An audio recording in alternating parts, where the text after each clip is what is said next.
Tutamalizia. Na Mungu wetu wacha apewe utukufu. Kwa sababu yeye ni mwaminifu. Wakati yeye ni mwaminifu hata waacha wale ambao wale ambao ni waaminifu mbele zake Mwenyezi Mungu hawataona aibu. Kwa sababu Mungu atatusaidia. Wacha Mungu awabariki sana. Wacha tusimame juu. Tusimame. Na kila mtu achukue hatua na keno monto aire egetambokero, kwa sababu hii ni siku ya kwanza, Jumapili ya kwanza ya mwaka. Asinge ncholero neli tukolitangania Jumapili entangani yo mwaka. Ili umuombe Mungu, omosabe Nyasaye, umwambie vile unataka mwaka uwe. Omotebu unotageto mwaka oyo. Kwa sababu kila mtu ana mahitaji. Ekiagara kero monto nabwato okogania. Wacha tumwambie Mungu wetu. Gatomotebi Nyasaye ito. Mungu wetu ni mwaminifu. Nyasaye ito no mwegeno. Atatenda. Na akole. Kwa hivyo kila mmoja chukua hatua ya kuomba. Dakika moja tu kila mtu atamke jambo. Asante Jehova. Asante Mfalme wa mbinguni. Asante kwa wakati huu Jehova. Mungu wetu isiye milele. Ninakuinua, ninakuabudu Baba. Asante kwa siku ya leo Jehova. Asante kwa wamama Jehova. Asante kwa wazee Mfalme. Asante kwa vijana Mungu wetu. Unatujua sisi sote Jehova. Unajua kila mtu Baba. Na kila mtu ako na hitaji lake. Ninaomba Bwana wa majeshi ushuke na nguvu zako Baba, ili ukutane na mahitaji yetu Jehova, ili ukutane na mahitaji ya kila mmoja Mfalme. Unatujua vyema Jehova Jire. Unajua mioyo yetu Mfalme. Unajua mwenendo wetu Mfalme. Unajua kila sita zote ambazo tuko nazo Jehova. Ninaomba Mungu wa mbinguni ukatende jambo vile ulisema Bwana wa majeshi katika kitabu chako Mfalme.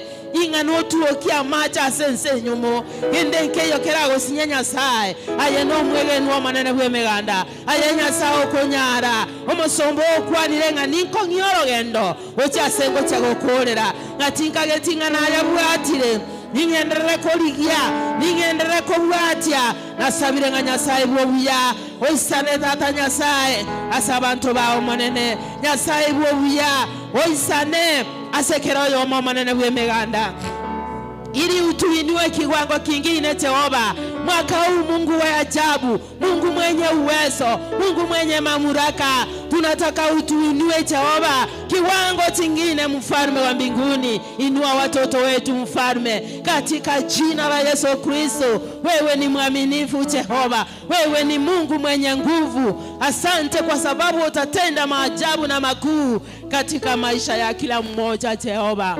Thank you my Father. Thank you Jesus. Oh, hallelujah. Baba katika jina la Yesu Kristo. Mfalme wetu wa mbinguni. Ninakushukuru wakati huu Baba. Asante kwa neno lako Jehova. Asante kwa wote ambao wamesikiza. Ninaomba Bwana wa majeshi uwabariki. Ukutane na mahitaji yao kila mmoja. Uwainue mwaka huu Bwana, ili kila mmoja abarikiwe Jehova. Ninashukuru, ninakuinua Yesu. Asante kwa neno lako Jehova. Baba uwabariki wote Mfalme. Wabariki wa mama na wazee na vijana, ili jina lako liendelee Bwana. Ninaomba nikiamini Baba wetu utatenda kulingana na mapenzi yako. Katika jina la Yesu Kristo naomba na kuamini. Amen. Amina. Mungu awabariki sana. Asante.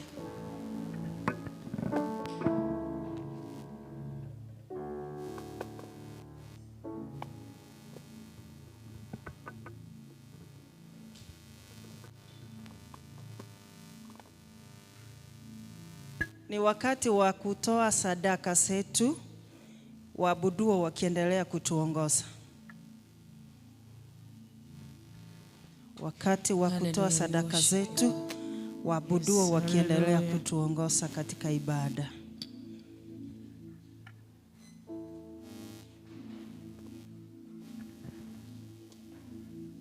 Hakuna Mungu mwingine aliye kama wewe. Hakuna Mungu mwingine aliye kama wewe. Hakuna Mungu mwingine aliye kama wewe. Hakuna Mungu mwingine aliye kama wewe. Hakuna Mungu mwingine aliye kama wewe. Hakuna Mungu mwingine aliye kama wewe. Hakuna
hakuna kama wewe.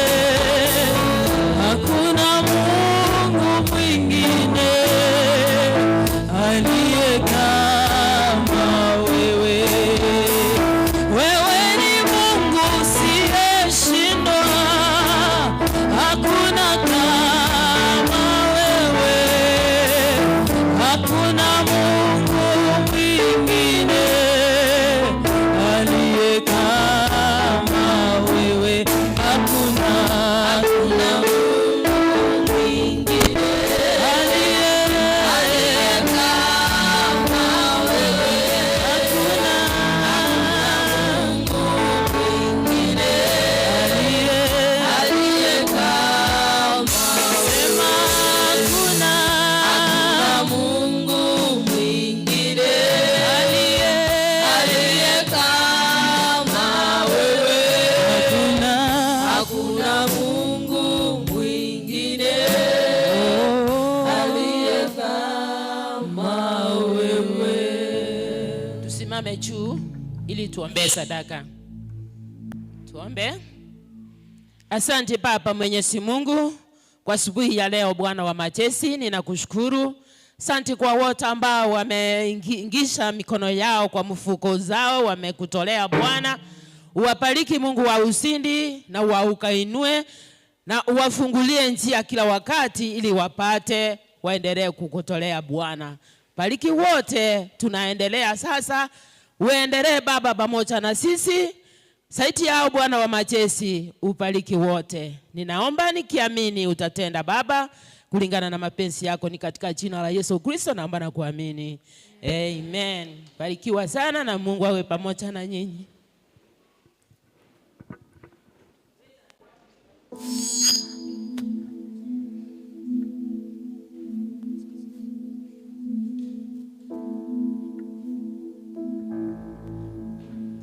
Bwana asifiwe. Amen. Hallelujah. Amen. Happy New Year. Yes. Simama juu kisalimia jirani yako ukimwambia akuwe na mwaka mpya ulio na baraka. Hallelujah. Mwaka mwenye amani. Mwaka wenye ushindi. Hallelujah.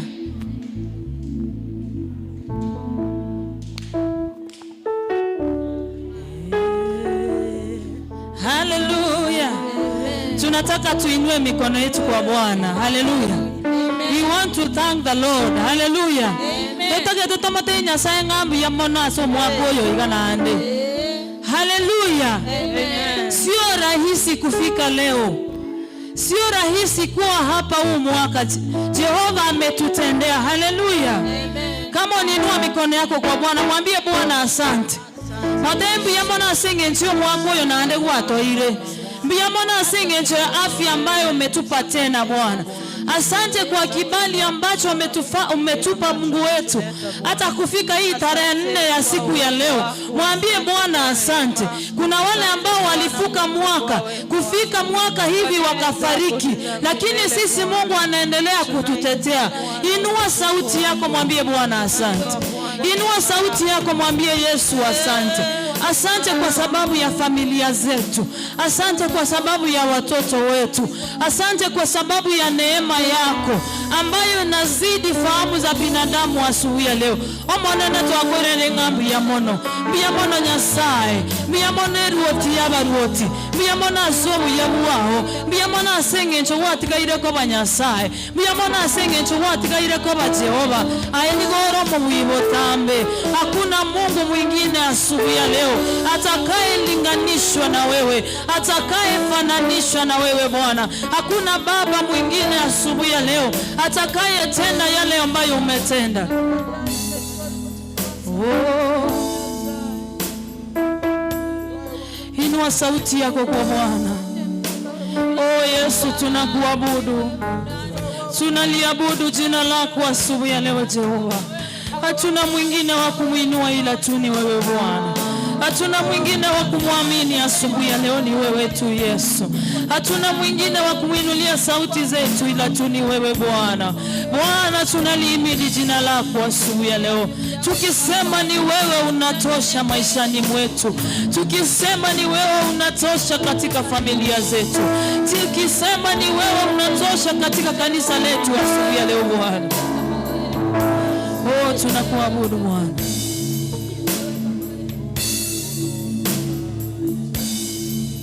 Hakuna Mungu mwingine aliye kama wewe.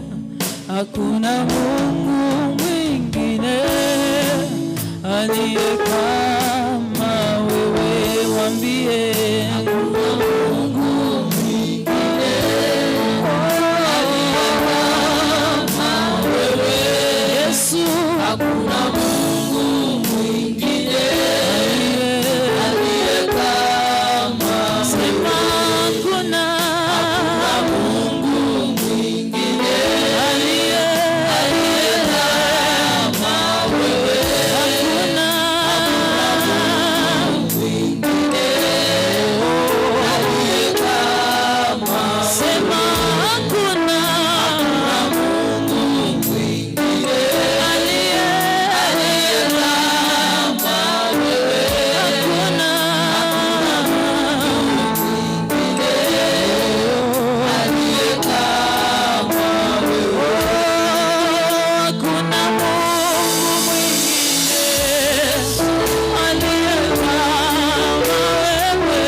Wewe ni Bwana wa mabwana asubuhi ya leo. Wewe ni Mungu usiyeshindwa asubuhi ya leo. Wewe ni Mungu usiyeshindwa asubuhi ya leo Bwana. Hakuna usiloliweza asubuhi ya leo mtakatifu. Hakuna linalokushinda asubuhi ya leo Bwana. Tunakuabudu Yesu. Tunakuabudu, tunakuabudu Baba. Tunakuabudu, tunakuabudu Jehova. Tunakuabudu, tunakuabudu peke yako. Tunakuabudu, tunakuabudu Jehova. Hakuna kama wewe. Hakuna kama wewe. Umeshimika juu ya vyote Bwana. Umeinuliwa juu ya vyote Yesu. Hakuna usiloliweza asubuhi ya leo Mfalme. Hallelujah, we worship you, Jesus. We adore you, Lord Almighty. You are holy. Wewe ni simba wa kabila la Yuda. Holy Jesus. Wewe ni simba wa kabila la Yuda asubuhi ya leo. Wewe ni mfalme, utashindwa Mungu wetu. Lord Wewe ni mtakatifu, utashindwa asubuhi ya leo Bwana. Hakuna usiloliweza maishani mwetu Bwana. Mwaka huu tumeanza Bwana, tunajikabidhi kwako, tukiomba ya kwamba ukawe kiongozi katika maisha yetu, tukiomba ya kwamba ukawe kiongozi kwa familia zetu, tukiomba ya kwamba ukawe kiongozi wa kanisa letu la Nyamataro, tukiomba ya kwamba ukawe kiongozi wa watoto wetu Mfalme.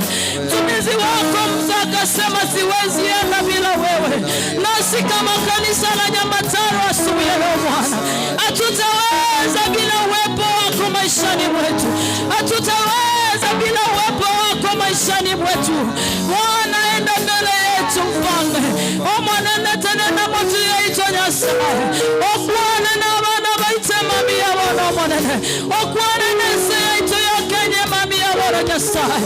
O Bwana na bana ni bae mami ya wana Mwana. O Bwana na nyumba ya Nyasaye. Kia yoronde tayunga mnaye mami ya wana. kutukuza Bwana. You are worthy, Jesus. Hatutaweza bila You wewe. are worthy, Lord. You are worthy, Jehovah.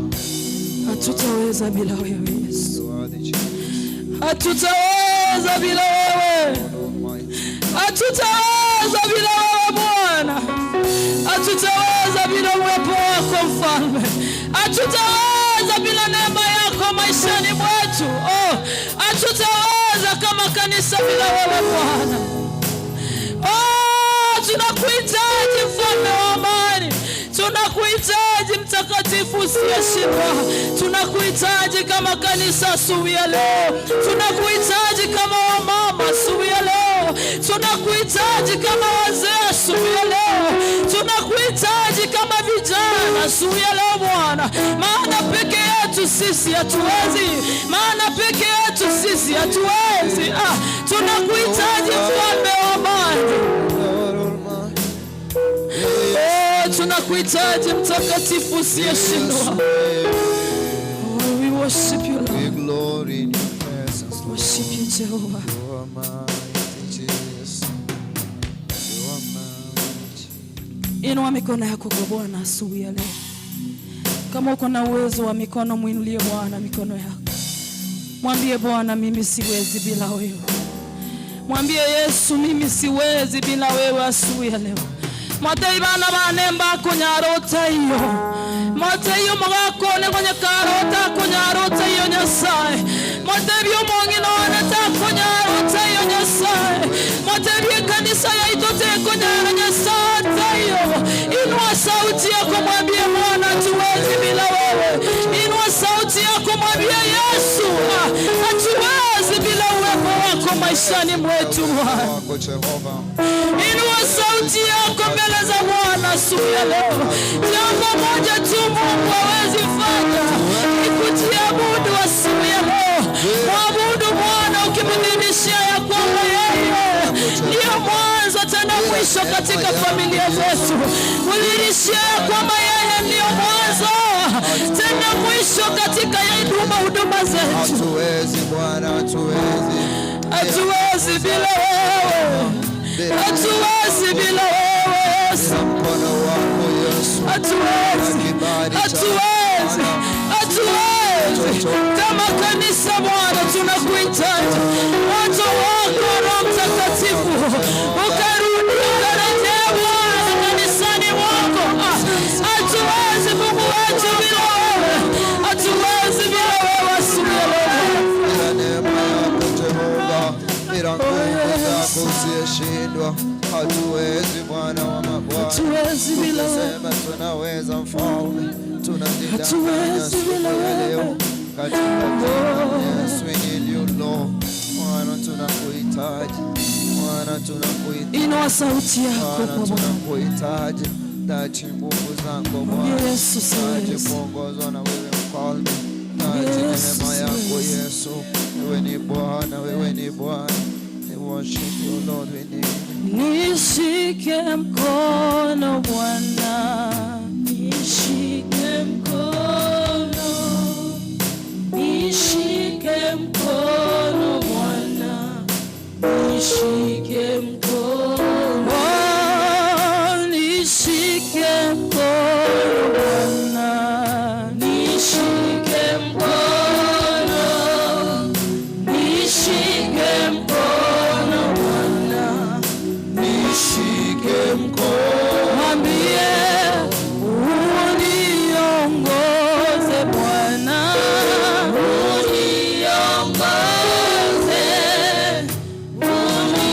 uniongoze Bwana, Yesu unitawale pekee, unitawale. Kiri hayo maneno kwa kinywa chako.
Sema niongoze, niongoze Bwana, popote ni endapo hadi siku ya mwisho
Sikia vigelegele, vigelegele.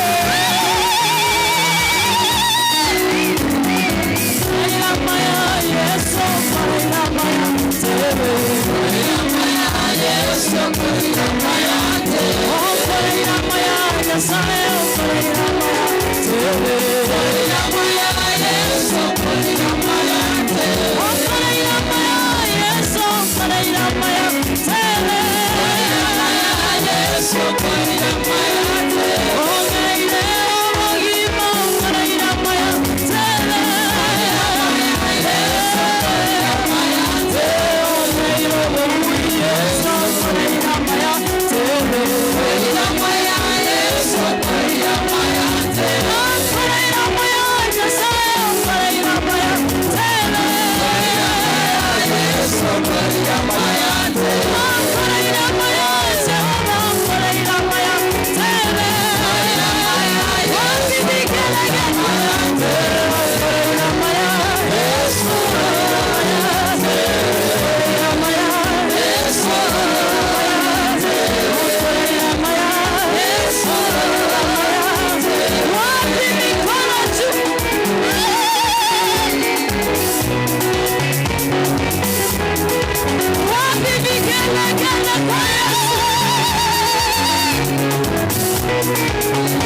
Can you dance like a winner?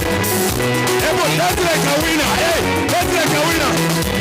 When you see me dance, I dance like a winner, man. When you see me dance, I dance like a winner, man. When you see me dance, I dance like a winner, man. Hey, I dance like a winner, man. When you see me tumble like a winner man. When you see me jump like a winner. When you see me jump, I tumble like a winner man. When you see me jump, I tumble like a winner man. When you see me jump, I tumble like a winner man. When you see me jump, no, no, mikono kwa hewa, mikono kaibu, mikono kaibu, mikono kaibu.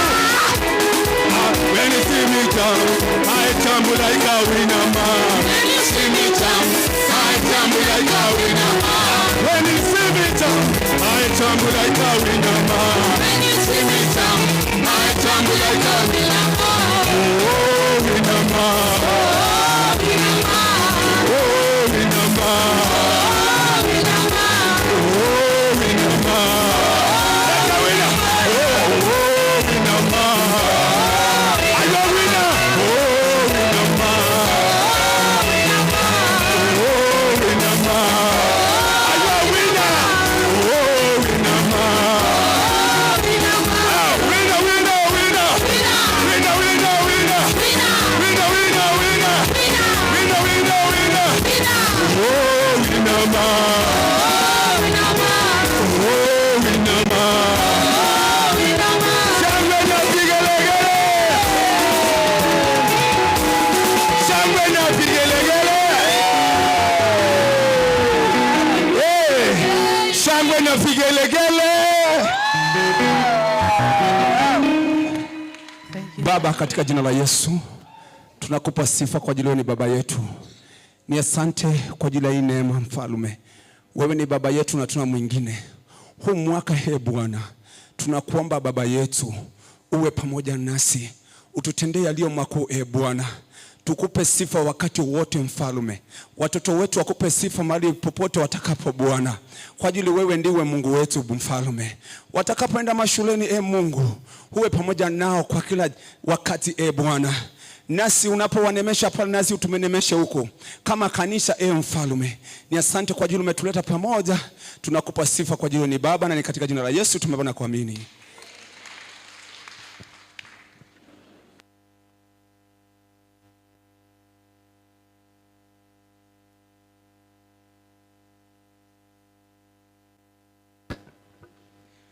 Bwana asifiwe. Bwana Yesu asifiwe. Happy New Year. Salimia mwenzako, mkaribishe kwa nyumba ya Bwana. Mkumbushe ni 2026, the first Sunday of the year. Amen. Amen. Karibu katika second service.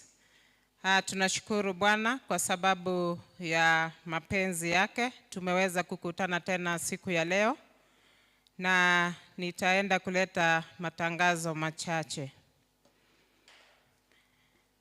Leo tutakuwa tuna launch our fellowship lesson for January to April, first quarter of the year, na tutaenda kujifunza kwa upendo katika jina la Yesu. So leo tunai-launch officially, then on Wednesday tarehe 7 tutaanza kujifunza tukiwa kwa fellowships zetu. Asante sana apostles kwa kazi ambayo mmeendelea kuifanya in our fellowships, na members tukiwa pamoja tukiendelea kuhubiri neno la Mungu na kujifunza pamoja. Kutoka kwa meza ya BBF tunakumbushwa kwamba tumemaliza mwaka wa 2025, tumeanza 2026. Tuendelee ku-update our records ili tuweze kusonga pamoja. Kijana wetu Byron Gichana, matanga imepangwa tarehe 15 mwezi huu wa Januari. 15th of January itakuwa ni Alhamisi ya ile wiki nyingine ijayo, na tunaomba kama kanisa tuendelee kukumbuka hiyo familia kwa maombi. Na pia asante kila mmoja kwa kujituma ili kuweza kufika kwa ile familia, kuweza kuwafariji. Baada ya ibada leo, wazee wote tutabaki nyuma, wamama wote tutabaki ili tuweze kujipanga, kwa sababu ni matanga ya kijana wetu, na kama kanisa tunafaa tubebe huo mzigo. Matanga yatakuwa hapa kwao Kiamwasi. Hapo ndio matanga yatafanyika, na sisi kama kanisa ni mzigo wetu. Wacha tujipange ili tuweze kumpatia Byron last wedding yake ikuwe ya kufana. Dorcas Group tubaki wote baada ya ibada. Dorcas Group tutabaki tuone viongozi wetu. Dorcas Group tutabaki baada ya ibada tuone viongozi wetu. Margaret Akunga wa Macedonia East alimpoteza mama mkwe. Margaret Akunga wa Macedonia East alimpoteza mama mkwe Nginabiara. Na kama kanisa wacha tukumbuke pia hiyo familia kwa maombi. Na Jordan, Sister Immaculate alimpoteza ndugu yake, na pia tutaambiwa tarehe ya mazishi. Asante sana Jordan, kwa sababu mmechukua wiki hii, mnamaliza leo jioni kwa Mission House. Kuanzia kesho asubuhi tutakuwa na Jerusalem West, ndio wataanza duty. Kesho asubuhi tutakuwa na Jerusalem West na viongozi wa Jerusalem West. Najua watajipanga vizuri ili tuweze kuchukua hiyo wiki kuanzia kesho asubuhi. Baada ya ibada tutakuwa na Lord's Table. Baada ya ibada tutakuwa na Lord's Table. Kwa hivyo tujitayarishe tukienda kupokea meza ya Bwana tunapomaliza service. Watoto wetu wataanza kurudi shule kesho. Kwa hivyo leo wataombewa back to school for our children prayers. Tutafanya leo ili kuweka watoto wetu kwa mikono ya Bwana wanapoenda pale shuleni, wengine wakiwa boarding, wengine wakiwa wanatembea kila asubuhi, mchana na jioni. Bwana aweze kuwalinda. Nitaachia matangazo hapo, niite choirs. Tutakuwa na 2 choirs. Tutaanza na Macedonia East, halafu Jordan watatumalizia. Tutaanza na Macedonia East, then Jordan Fellowship. Karibu sana Macedonia East.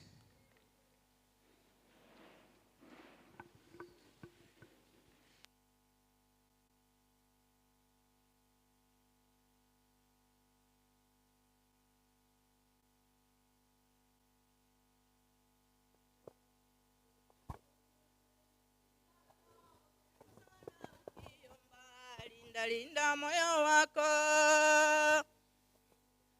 kuliko vyote ulindavyo, kesho sana ukiomba. Linda. Wengine walinda biashara, wengine walinda mashamba, lakini mtu wa Mungu linda moyo wako ulindavyo, kesho sana ukiomba. Linda moyo wako kuliko vyote ulindavyo, kesho sana ukiomba. Linda moyo wako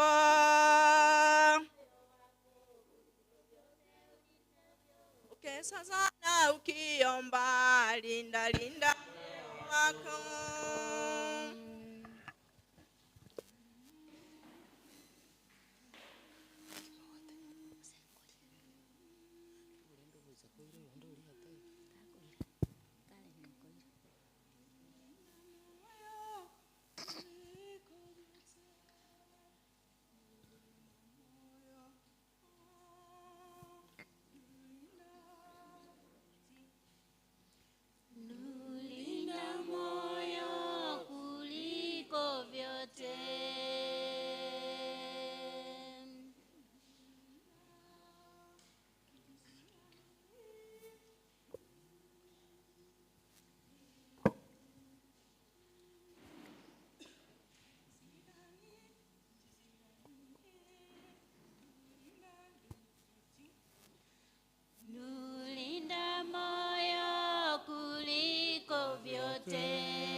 akamtoa mwana wake asulubishwe. Kwa ajili yake tumesamewa dhambi, kwa ajili yake tumesamewa dhambi. Ni jinsi gani Mungu aliupenda ulimwengu hata akamtoa mwana wake asulubishwe. Kwa ajili yake tumesamewa dhambi, kwa ajili yake tumesamewa dhambi. Mara 7 ndugu zetu wetu wa mbinguni, dhambi zetu. Mara 7 ndugu zetu wetu wa mbinguni, dhambi zetu. Tuwasamehe watu makosa yao, ili nasi Mungu atusamehe, kama Yusufu kule Misri aliwasamehe ndugu zake, aliwasamehe ndugu zake. Tuwasamehe watu makosa yao, ili nasi Mungu atusamehe, kama Yusufu kule Misri aliwasamehe ndugu zake, aliwasamehe ndugu zake. Mara 7 ndugu zetu wetu wa mbinguni, dhambi zetu. Mara 7 ndugu zetu wetu wa mbinguni, dhambi zetu. Kizazi cha sasa kipendi kusamehe, kanisani tunasaidiana, tunaimba pamoja, tuabudu pamoja, tulinda moyo kuliko vyote, tulinda moyo kuliko vyote. Kizazi cha sasa kipendi kusamehe, kanisani tunasaidiana, tunaimba pamoja, tuabudu pamoja, tulinda moyo kuliko vyote, tulinda moyo kuliko vyote. Mara 7 ndugu zetu wetu wa mbinguni, dhambi zetu. Mara 7 ndugu zetu wetu wa mbinguni, dhambi zetu. Mara 7 ndugu zetu wetu wa mbinguni, dhambi zetu.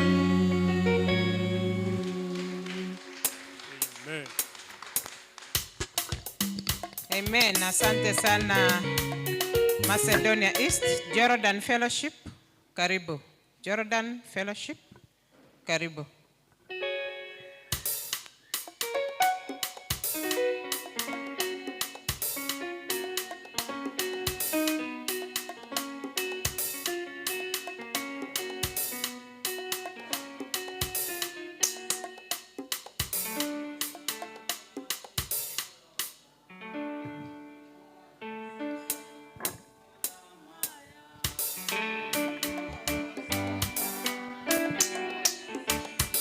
Timorosa Bokoramaya, oh Timorosa, Timorosa, Timorosa Bokoramaya,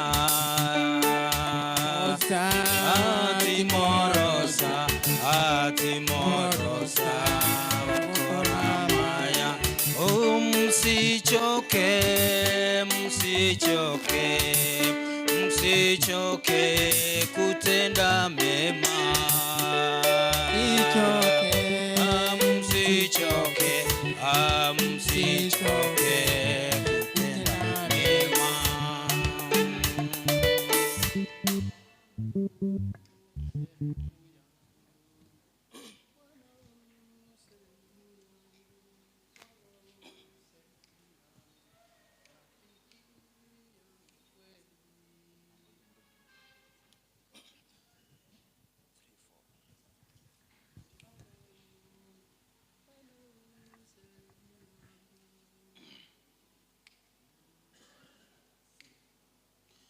Bwana u sehemu yangu, rafiki yangu wewe, katika safari yangu twatembea na wewe, pamoja na wewe, pamoja na wewe, katika safari yangu twatembea na wewe, mahali hapa sikutaka ili niheshimiwe, nikute shaka sawa sawa na wewe, pamoja na wewe, pamoja na wewe, nikute shaka sawa sawa na wewe,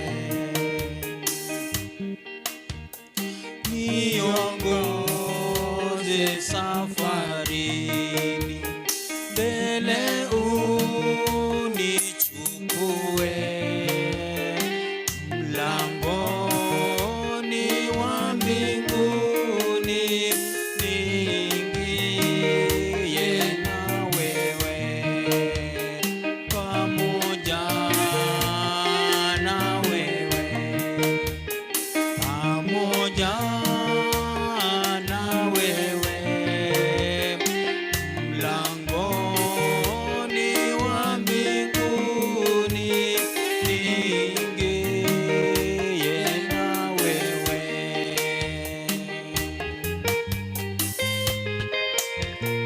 Amen. Amen. Asante sana Jordan. Asante sana kwaya zetu leo. Tupigie kwaya zetu makofi. Amen. Amen. Next week tutakuwa na Jerusalem West pamoja na Church Choir. Jerusalem West pamoja na Church Choir ndio watatuongoza kwa nyimbo next week. Tukimaliza ibada tutaenda kukusanya matunda ili tuweze kutembelea familia ambazo wamefiwa, tuweze kuwafariji kwa pamoja.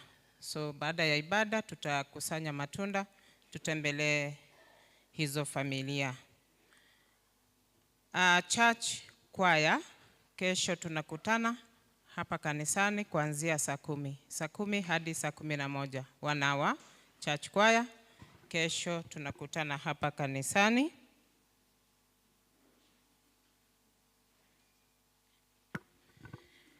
Church Choir kesho na Jumanne tunakutana hapa kuanzia saa 10 jioni ili tuweze kujipanga. Na pia nimeambiwa matanga ya ndugu ya Immaculate yako Wednesday tarehe 7. Jumatano tarehe 7 ndio tutakuwa na matanga ya ndugu ya Immaculate. Kwa hivyo tutajipanga ili tuweze kuona tumefika hizo familia zote, tuweze kuwafariji kama kanisa. Nitaachia matangazo hapo, ni wakati tunaenda kumtolea Bwana, lakini kabla tumtolee Bwana, wageni wote mlio ndani ya kanisa ya Bwana tunawakaribisha na asante sana kwa kushiriki pamoja na sisi. Naomba kama wewe ni mgeni, ni siku ya kwanza kuingia Nyamataro ama hujakuwa na sisi kwa sababu moja ama nyingine, utusaliuti hivi. Wageni, wageni, amen, amen. Tafadhali wageni, tusimame tu hivi ndio tuweze kuwaona vizuri. Tusimame tu kwa miguu yetu. Amen, amen, wow. Wageni ni wengi kabisa. Kwa sababu ni wiki ya kwanza ya mwaka wa 2026. Tafadhali wageni wetu, tusonge tu hapa mbele. Tusonge mbele, tupige wageni wetu makofi mazuri. Amen. Amen. Amen. Amen. Wageni mtatusalimia tu, unatusalimia tu na jina. Salamu tu na jina. Jina la Bwana liweze kubarikiwa. Amen. Amen. Amen. Bwana Yesu asifiwe. Asifiwe tena. Nimefurahia kuwa na nyinyi. Kwa majina naitwa Naomi Kimto kutoka Getiri. Amen. Karibu Naomi. Mungu asifiwe. Amen. Nimeokoka na mpenda Yesu ni Bwana. Natoka Nyamarambe PH. Nakuja kushiriki pamoja nanyi. Jina langu naitwa Josephat Moricho Ochoki. Amen. Karibu sana. Mwana Yesu abakwe. Amen. Asama lieta ngoro kuchali sindemo. Seitere boke tutu chache noti. Esi kanisa yana ngo sirikindi ya mwe PH. Mbia mwana Moses niwe. Amen. Asante sana. Bwana Yesu asifiwe. Amen. Lakini abantu mbale kanisa ye Bwana Yesu asifiwe. Amen. Wase wako nyo Bwana Yesu asifiwe. Amen. Thank you. Kwa majina naitwa Danica Msati Magati. Hata ni hapa sijui kama nitaanzia wapi. Tafadhali naomba secretary niruhusu dakika moja. Sawa. Thank you. So mimi nashukuru na nimefurahia kuingia pari hapa. Kabla niongee, mimi si mgeni hapa. Wacha mpenzi wangu kwanza aongee ndio na mimi nitaongea tafadhali. Bwana Yesu asifiwe. Amen. Ladies first. Ladies first. Bwana Yesu asifiwe kanisa. Tupungiane mikono. Bwana Yesu asifiwe. Kwa majina yanaitwa Colvin Nyamokami Misati. Nimefurahi. Hii ni mara yangu ya kwanza kuingia katika hili kanisa. Nimefurahi. Tutashiriki kwa pamoja kwa muda wenye nitakuwa hapa. Barikiweni. Amen. Asante. Karibu sana. Thank you. Siende. Hasa unaenda unaniacha. Bwana asifiwe. Bwana Yesu asifiwe. Mimi sina la kusema. Ili tukuambia asante kwa maana wakati tulikuwa na mpango ya ndoa, harusi, najua wengi wetu mliingia tulitembea pamoja, tukashiriki pamoja na tukaingiana pamoja. Bwana Yesu asifiwe. Kwa hii maisha ambayo tunaendelea hivi, endelea kutuombea vizuri. Na wewe chombee Mungu aendelee kusudi kutubariki kwa kila jambo. So Mungu awabariki sana na tutakuwa tunafanya kazi pamoja. Mungu akazidi kuwabariki. Thank you. Amen. Bwana Yesu asifiwe. Asifiwe tena.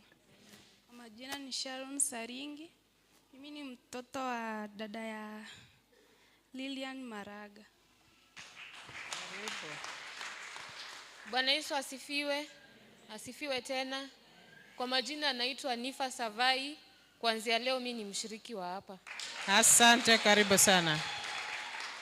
Bwana Yesu asifiwe. Amen. Mwana ni Yesu wako. Amen. Nyasaye no muya oyo to ikiricinga kibune chiga. Nindo magina kinatini mogani mono. Tare 31st no to arenga monainwe. Ngaroranga na goki we nenjera to atambuke to mwaka. Ngaranga Nyasaye buna tuanjire iga. To chako mwaka otoramu. Amen. Amen. Asa Marieta Josephat. Ngotoka jokifira. Msiseniwe. Karibu sana. Bwana asifiwe. Amen. Asifiwe tena. Amen. Kwa majina ni Melody Kemto. Mimi ni mshirika wa Jesus Winner, lakini kwa saa hii tutakuwa tunashiriki pamoja. Amen. Amen. Asante sana wageni wetu. Asante sana Dan. Nimekuwa nikiuliza Dan. Anavuka kanisa sijui mpaka sijui wapi. Lakini 2026 wazee mama director bas. Bwana asifiwe. Amen. Wageni wetu tafadhali, baada ya ibada msiwe na haraka ya kutoka. Tukutane kwa ile meza ili tuweze kujua wale wote tumesema tutashiriki pamoja, tuweze kuwaweka. Kanisani tuko na vitengo mbalimbali, tutawaelekeza ili tuweze kubarikiwa kwa pamoja. Bwana asifiwe. Amen. Ni Bwana.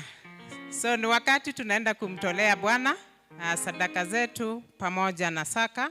Ikiwa uko na M-Pesa, tuko na till namba ya kanisa ambayo ninaenda kuisoma 331388.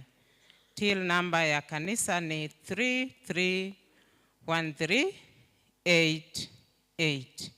Ukitoa hapo utakuwa umemtolea Bwana na jina lake litabarikiwa. Asante sana wa online viewers, mkiendelea kutembea na sisi. Bwana awabariki.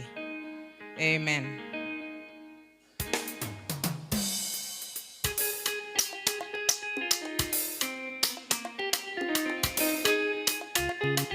Yes.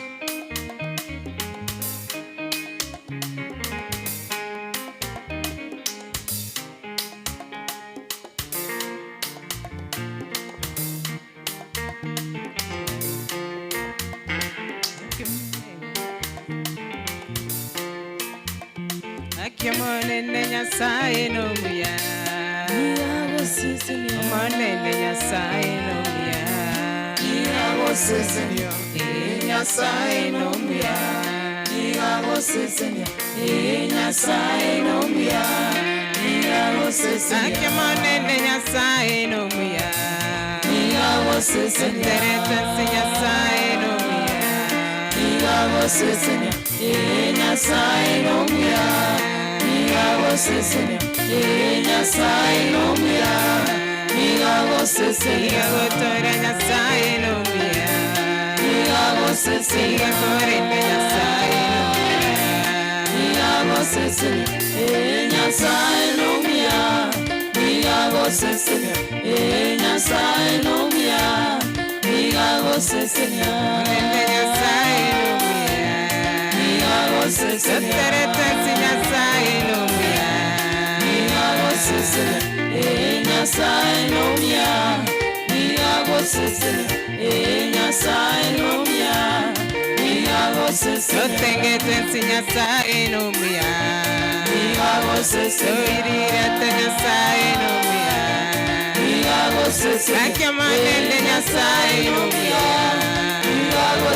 Nyasaye no muya.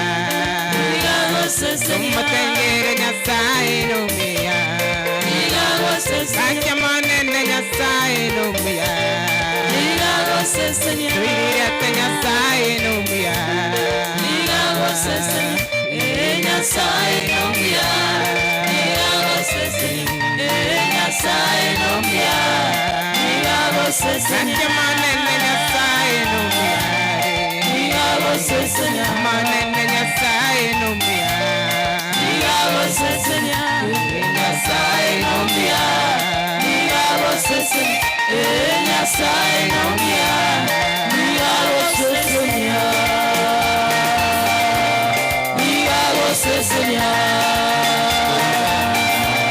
Nigago sesenya. Amen, amen. Bwana asifiwe. Ningependa niwaulize tulioketi tusimame as we pray for our offerings. Amen. Tuamini tunapoomba. Baba, katika jina la Yesu Kristo, tunasema ni asante na tunalishukuru jina lako asubuhi ya leo. Asante kwa sababu ya wema wako na fadhili zako, Bwana. Umetupa nafasi tena tumekusanyika mahali hapa Jumapili ya kwanza ya mwaka. Tunashukuru Bwana. Imegharimu mkono wako na ni neema kuu sisi kuwa mahali hapa siku ya leo. Asante kwa sababu ya ibada yetu, tumeona wema wako Bwana, tunashukuru. Wanao Jehova wametembea madhabahuni hapa, wamekutolea sadaka zao, wamekutolea fungu zao Bwana. Wengine wameleta thanksgiving. Bwana, tunaomba kwamba ukapokee sadaka hizi zikawe manukato machoni pako Bwana. Zitakapotumika kwa ajili ya kazi yako, naomba Bwana baraka zako zikamiminikie kila mmoja aliyekutolea kama mvua katika jina la Yesu Kristo. Mwaka huu Bwana, tuomba kwamba ukatufungulie milango, kazi ya mikono yetu ikabarikiwe ili Bwana tukaweze kukutolea zaidi katika jina la Yesu Kristo. Wagonjwa wakapone, walio na mahitaji mbalimbali Bwana, kupitia kwa matoleo haya ukawasaidie na ukawainue kwa viwango vingine. Pokea sifa kwa kuwa Bwana utatubariki, utabariki kazi zetu, utabariki mashamba yetu na mimea yetu na hata na mifugo yetu katika jina la Yesu. Jina lako litukuzwe kwa kuwa wewe ni Bwana. Kwa Yesu Kristo tumeomba tukiamini. God bless you. Asante sana. Bwana asifiwe.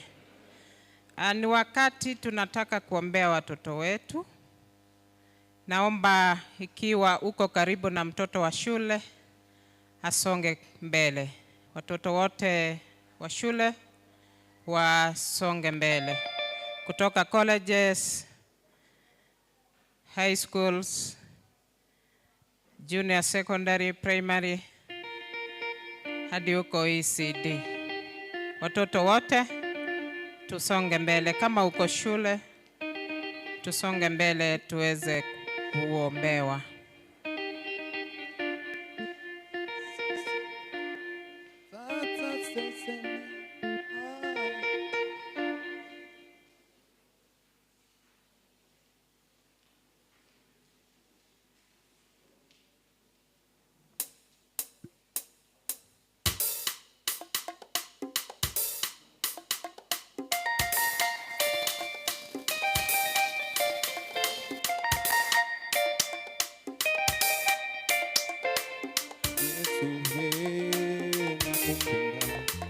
Bwana Yesu nakupenda. Nakupenda Bwana Yesu nakupenda. Yesu nakupenda. Bwana Yesu nakupenda. Kama vile ulivyonipenda kwanza nakupenda.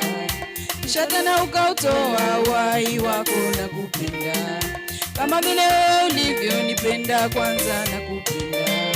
Kisha tena ukautoa uhai wako nakupenda. Yesu, Yesu, Yesu nakupenda. Bwana Yesu nakupenda. Yesu nakupenda. Bwana Yesu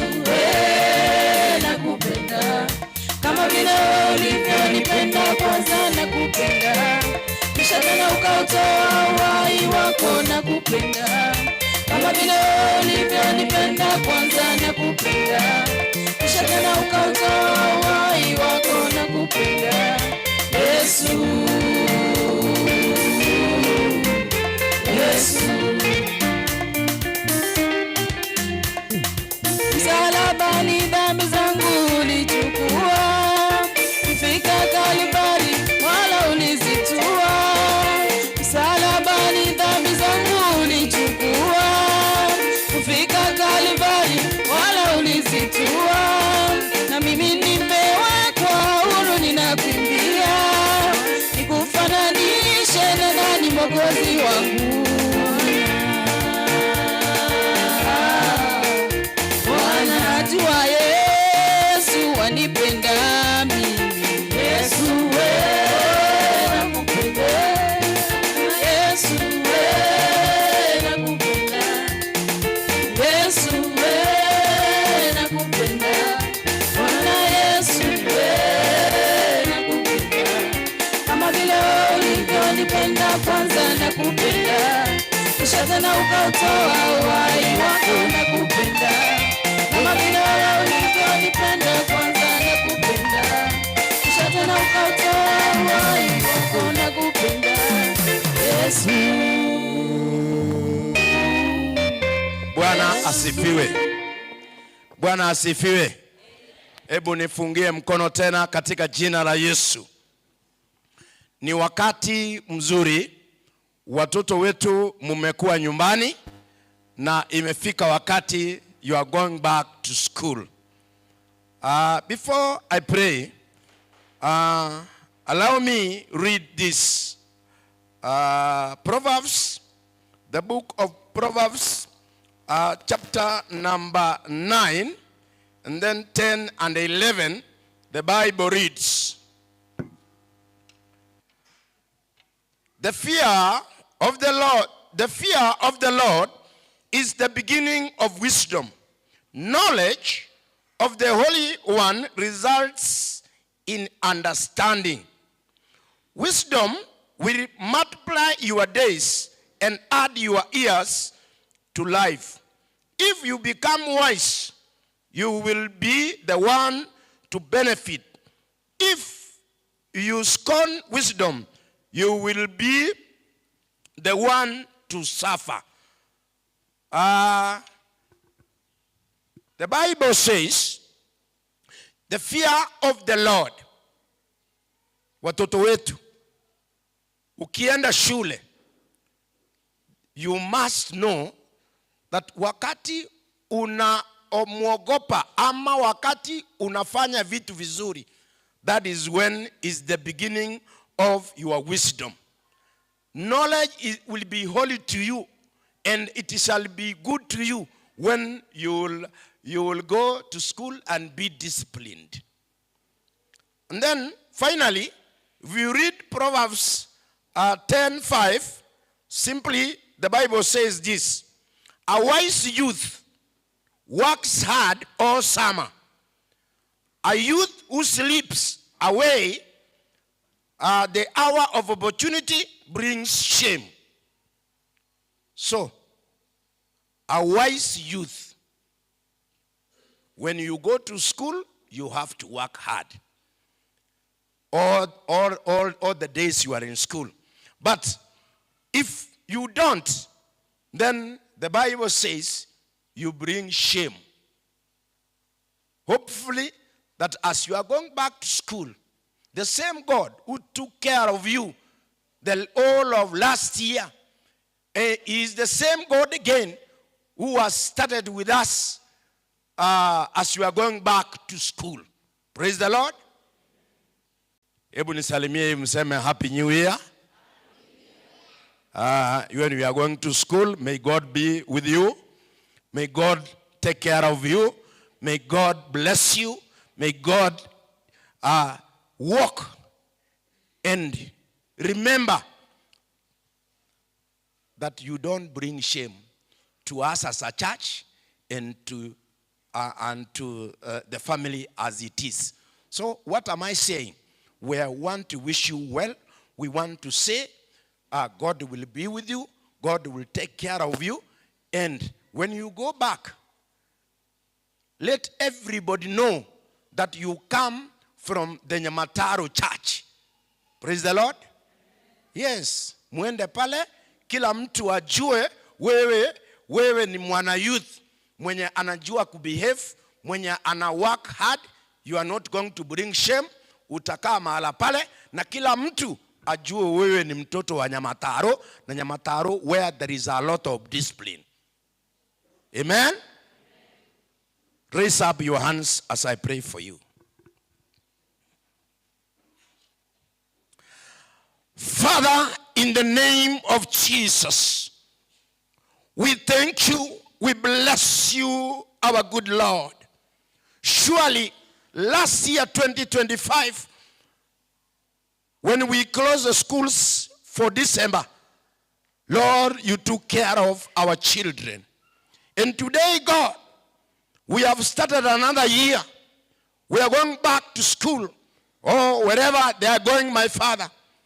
Those who are in colleges, all of them, my Father, those in secondary schools, those in grade 9, Lord, they are going to their various institutions. How do I pray that, Lord, you walk with them? How do I pray that, Lord, you bless them? How do I pray, Lord, that anything which we raise against them, we bind it in Jesus' mighty name? How do I pray that, Lord, again, as they go back to school, we ask for your journey mercies. Be with them, Lord. Take care of them, my Father. I refuse any demonic powers, any transgressions which we raise against them. Father, we bind them in Jesus' mighty name. Mungu, tunakataa nguvu zote ambazo zitainuka na watoto wetu. Baba, tunakataa nguvu za Ruminati. Tunakataa nguvu zote, Baba wetu, ambazo zitacheza na watoto wetu. Visirani vyote vishindwe. Baba, tusikie watoto wetu wameenda vizuri, na Mungu umewatetea, na vile uliwatetea, na Mungu wanaporudi tena, tukue na nafasi ya kukuambia asante. Najua utatenda sababu wewe ni Mungu mkuu, na ni kwa jina la Yesu tumeomba, na kila mtu aseme amen.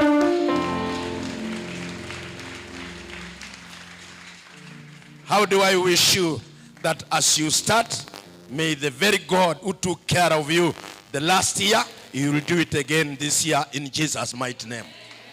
Bwana asifiwe. Thank you.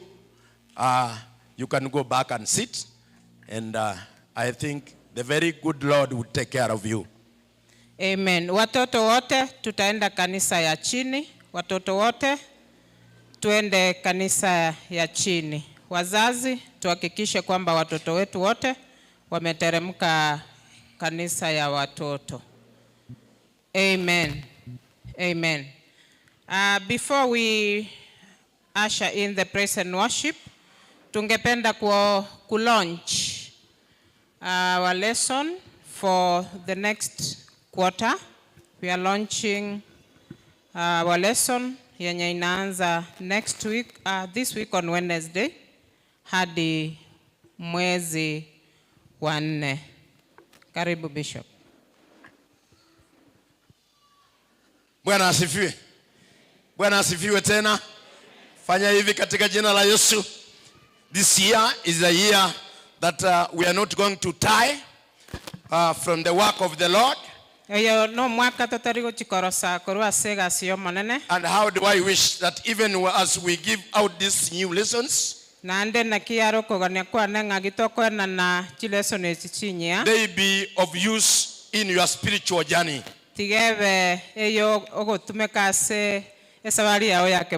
Briefly, let me read this.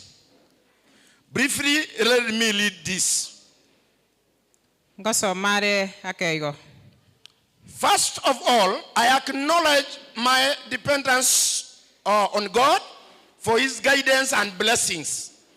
His answers at every step have provided encouragement and the reality that God is truly the same yesterday, today, and tomorrow.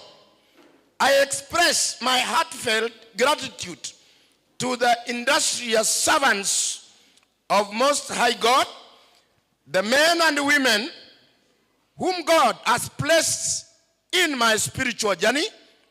Thank you for the patience, hard work, the support in developing and writing these lessons. May the Heavenly Father bless you and your families. Lastly, to the church members of the Nyamataro family, together with the church board, may these wonderful lessons of reconciliation and healing make a difference in your spiritual walk in the light of Christ Jesus. Bwana asifiwe. Baba, katika jina la Yesu, Mungu wetu wewe ni mwaminifu, Mungu wetu wewe ni mkuu, Mungu wetu wewe waishi na hakuna mwingine kama wewe. Baba, lesson hizi zumezitengeneza kwa ajili ya kufundisha na kutangaza neno lako. Baba wetu, zinapopeanwa, zinapotumika muhula huu, Mungu wetu ukazibariki kwanza, ubariki kila mmoja mwenye ataitumia, bariki kanisa, Mungu wetu, wote ambaye walisimama kutengeneza, na Mungu wote ambaye watapata mafunzo kutoka kwa lesson hii, ninawaombea Mungu wetu uwepo wako. Naomba amani. Na tukimaliza lesson hii, Baba, tutakuwa tujajifunza maneno makubwa kutoka kwako. Mungu ukatende mazuri, bariki kanisa, bariki kila mmoja tunapoanza mwaka huu na lesson hizi. Mungu wetu uzibariki, na Baba wetu kazi iwe nzuri tunapotembea mwaka huu kwa ajili ya neno lako. Asante kwa fellowship zetu zote, asante kwa kanisa na hata apostles wote. Baba wetu, kanisa itembee pamoja na jina lako litukuzwe. Asante kwa makuta yatenda, ni kwa jina la Yesu tumeomba, na kila mtu aseme amen. Amen. Basi lesson hizi ndio hizi. May God bless you as you get them. Thank you. Amen. Asante sana Bishop. Hizo lessons ziko kwa lugha ya Kimombo. So kwa wale tunachukua lugha ya Kimombo, tutaipata hapo kwa coordinator wetu pamoja na pale kwa Asha's desk. Alafu tutakuwa na lesson ya Ekegusi. Itatoka tutaipata next week Sunday. Ekegusi lesson tutaipata next Sunday. Yani ni hii imetranslatiwa kwa Ekegusi. Amen. Asante sana. Ni wakati nakaribisha praise and worship.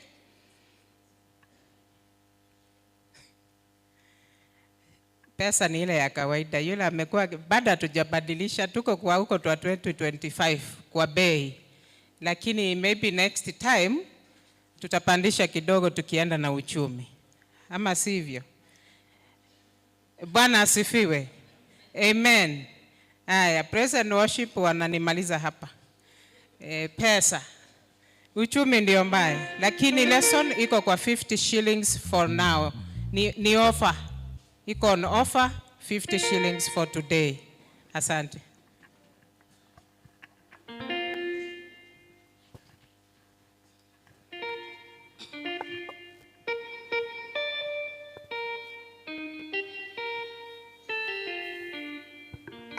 Hallelujah. Happy New Year. Happy New Year. Epu salimia wawili watatu waambie ya kwamba Happy New Year. Omwaka omuya somo nene. Enate babere batatu batano. Nonya ni komionya gukunyara. Asenge enjoy ni neema kufika siku ya leo. Bawisa wiseri. Ase omogo chikonyora na niga. Iga ndeta yomogo chikomerana. Mwai vitano. Igo biya igo. Mogo seka, mogo kwana ni biya. Bari bacheteri sabu. Watotevi ngakibari ete sukuku. Hallelujah. Yesu oyue.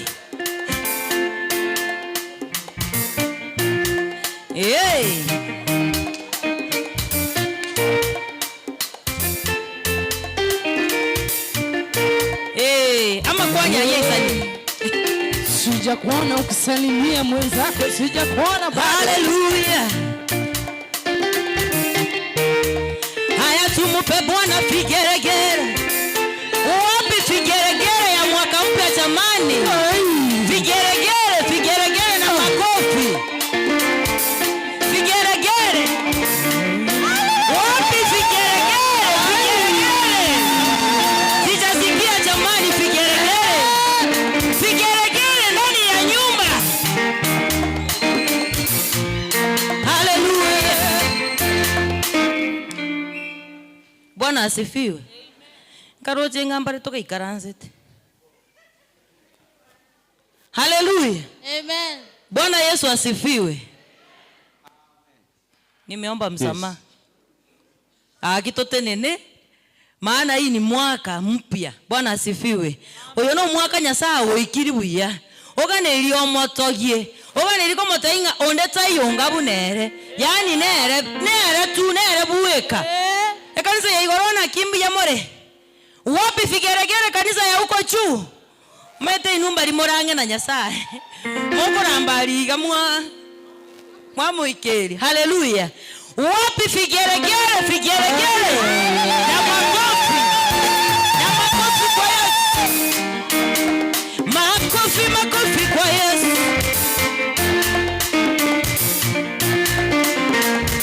Sishaona makofi. Katikati ya miungu hakuna Mungu kama wewe, kama wewe. Katikati ya miungu hakuna Mungu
shangwe na vigelegele kwa Yesu.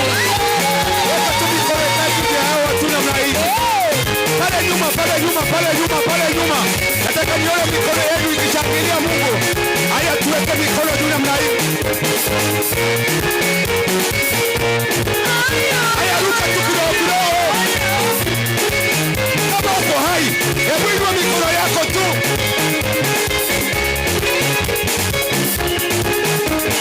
Haya, tuweke mikono namna hii sasa. Kila mmoja weka tu mikono.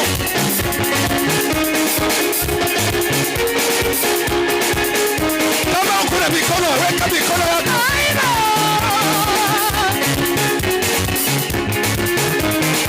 Tingotiga busasima Yesu ere moya. Tingotiga busasima Yesu ere moya. Tingotiga busasima Yesu ere moya. Tingotiga busasima Yesu ere moya. Tingotiga busasima Yesu ere moya. Tingotiga busasima Yesu ere moya. Haya tuende namna hii. Kama nyese, kama Mungu ako hai. Hebu mcheze.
Hallelujah.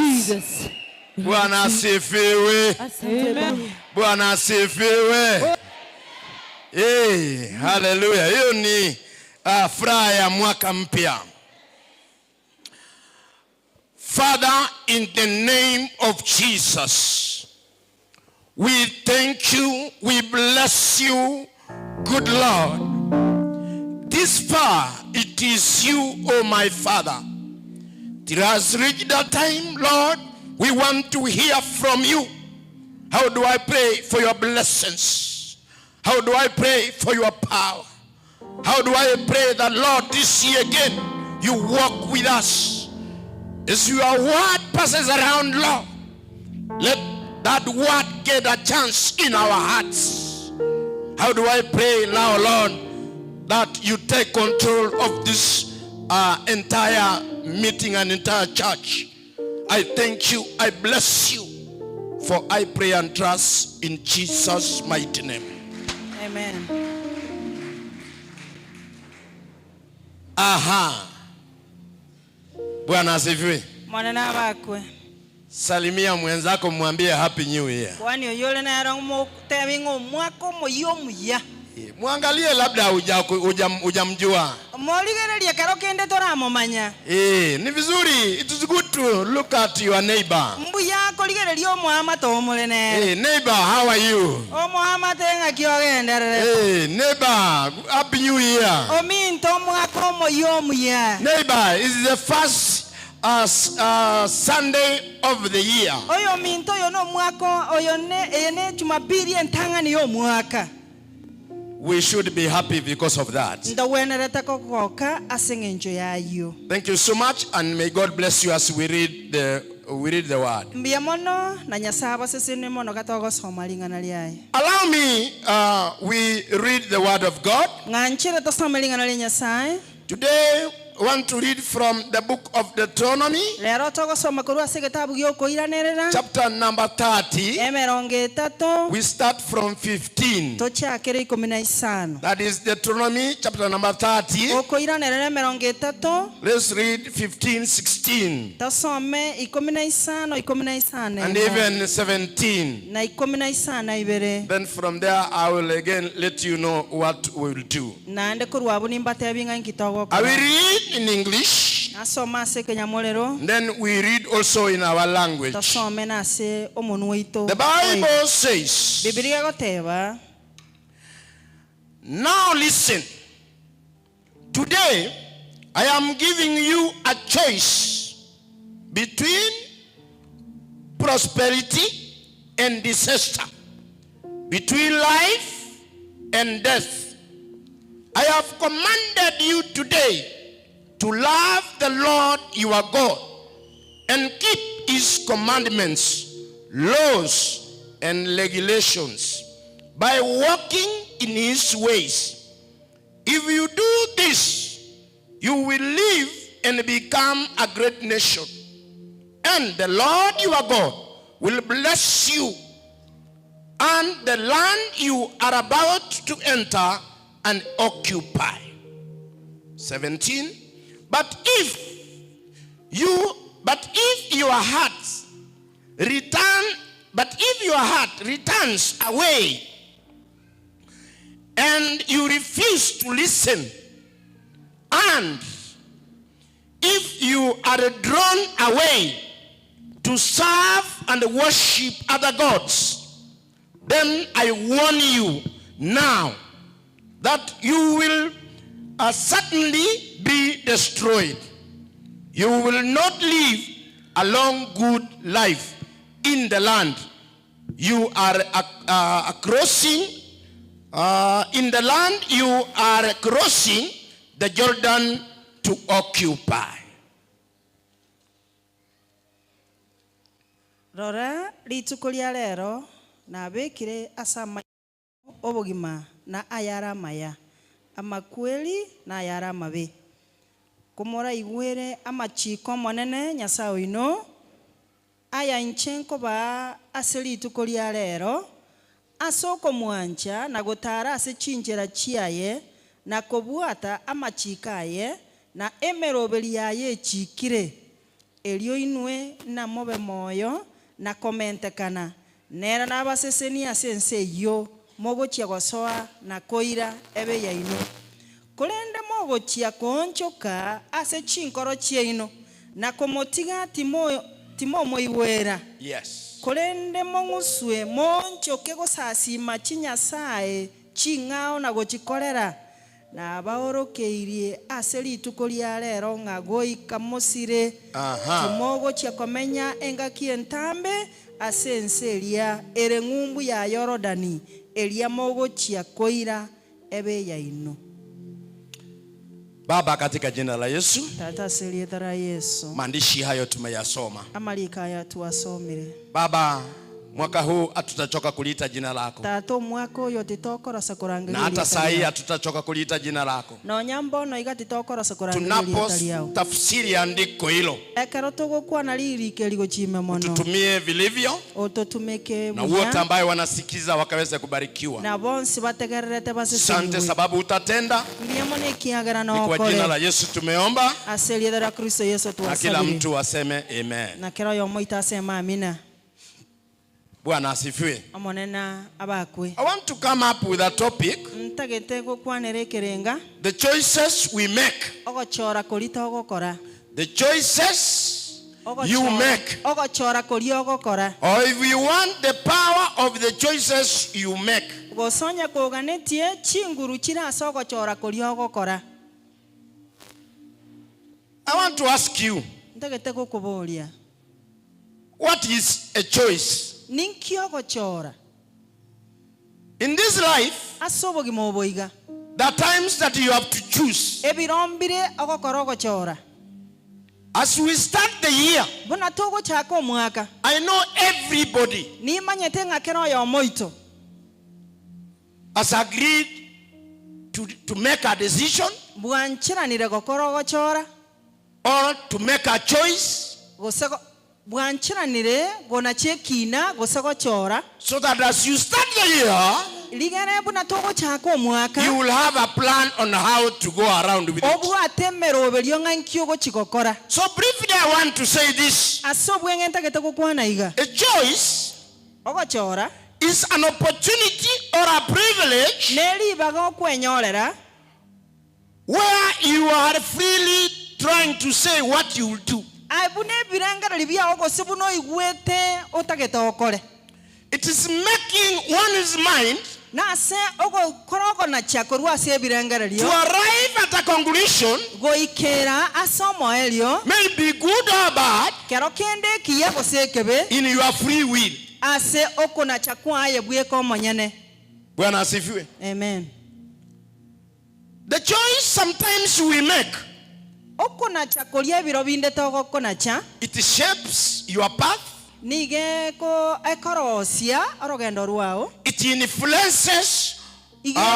influences our experiences. It will define who you become. In fact, a choice you make will shape your relationship with others, will determine your happiness in the fulfillment either in your family, and there are many other things that you will want to do. But I want to say today this. The verse we have just read, the Bible says everyone has a life or a death decision to make.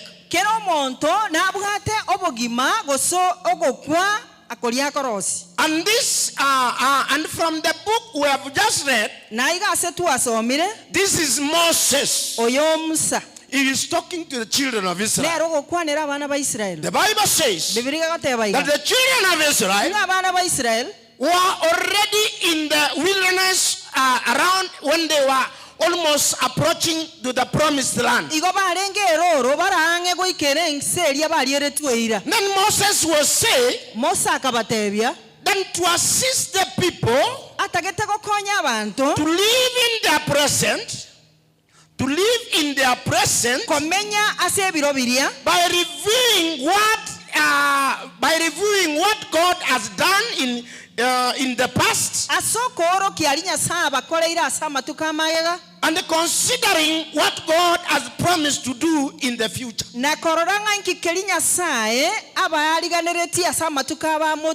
Actually, it was a time to choose or restart again. After a lot of failures with the children of Israel. Even us in this life, last year, there were some challenges. And then, good enough, God allowed us to come to this year again. We are starting this year. So we have to come down and agree. What are you supposed to do? Actually, it's a time to restart again. It is a time to start strong. It is a time that you have to forge ahead. Knowing that in this life, life has a lot of goodies and a lot of bad things. Life is full of choices. Life has many challenges. There are temptations. Sometimes there are goodies which will lead you to temptation if you are not careful.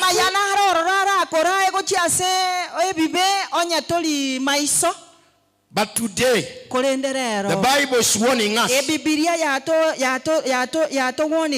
that we have to choose freely, but choose the right thing.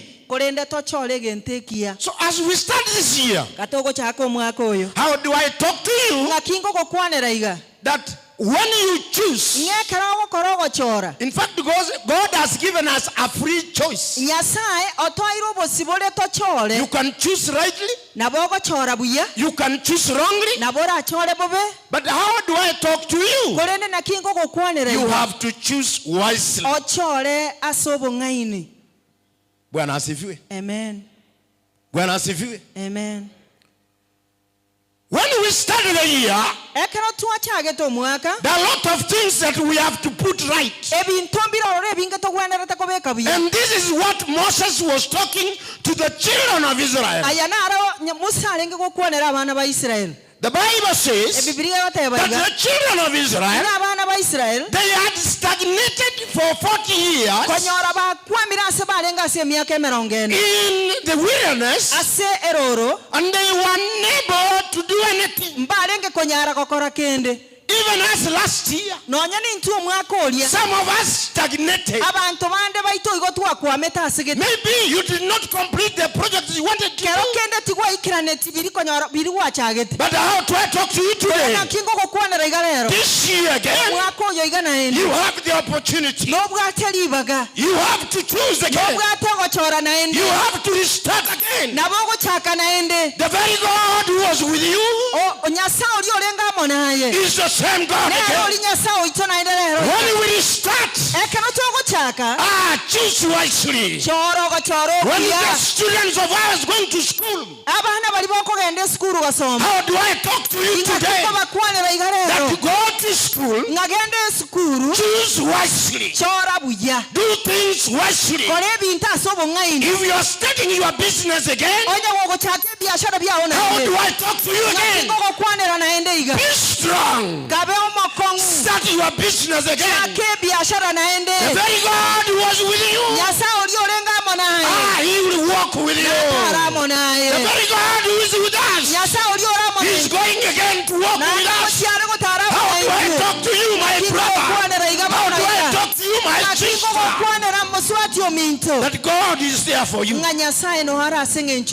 But we have to make a decision. We have to make a choice. This is what Moses was telling the children of Israel. Despite the challenges, we have to restart again. Despite what you are going around with, you have to start again. How do I pray again? That as we start the new year, this is being the first Sunday of our how do we start? How do I say that we start strong?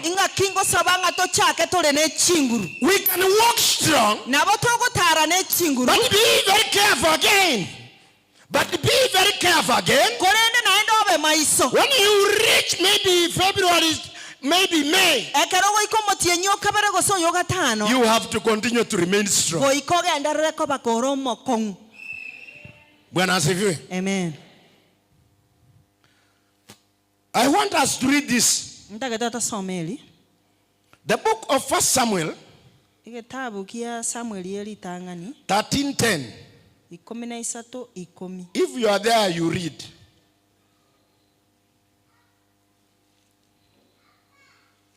First Samuel.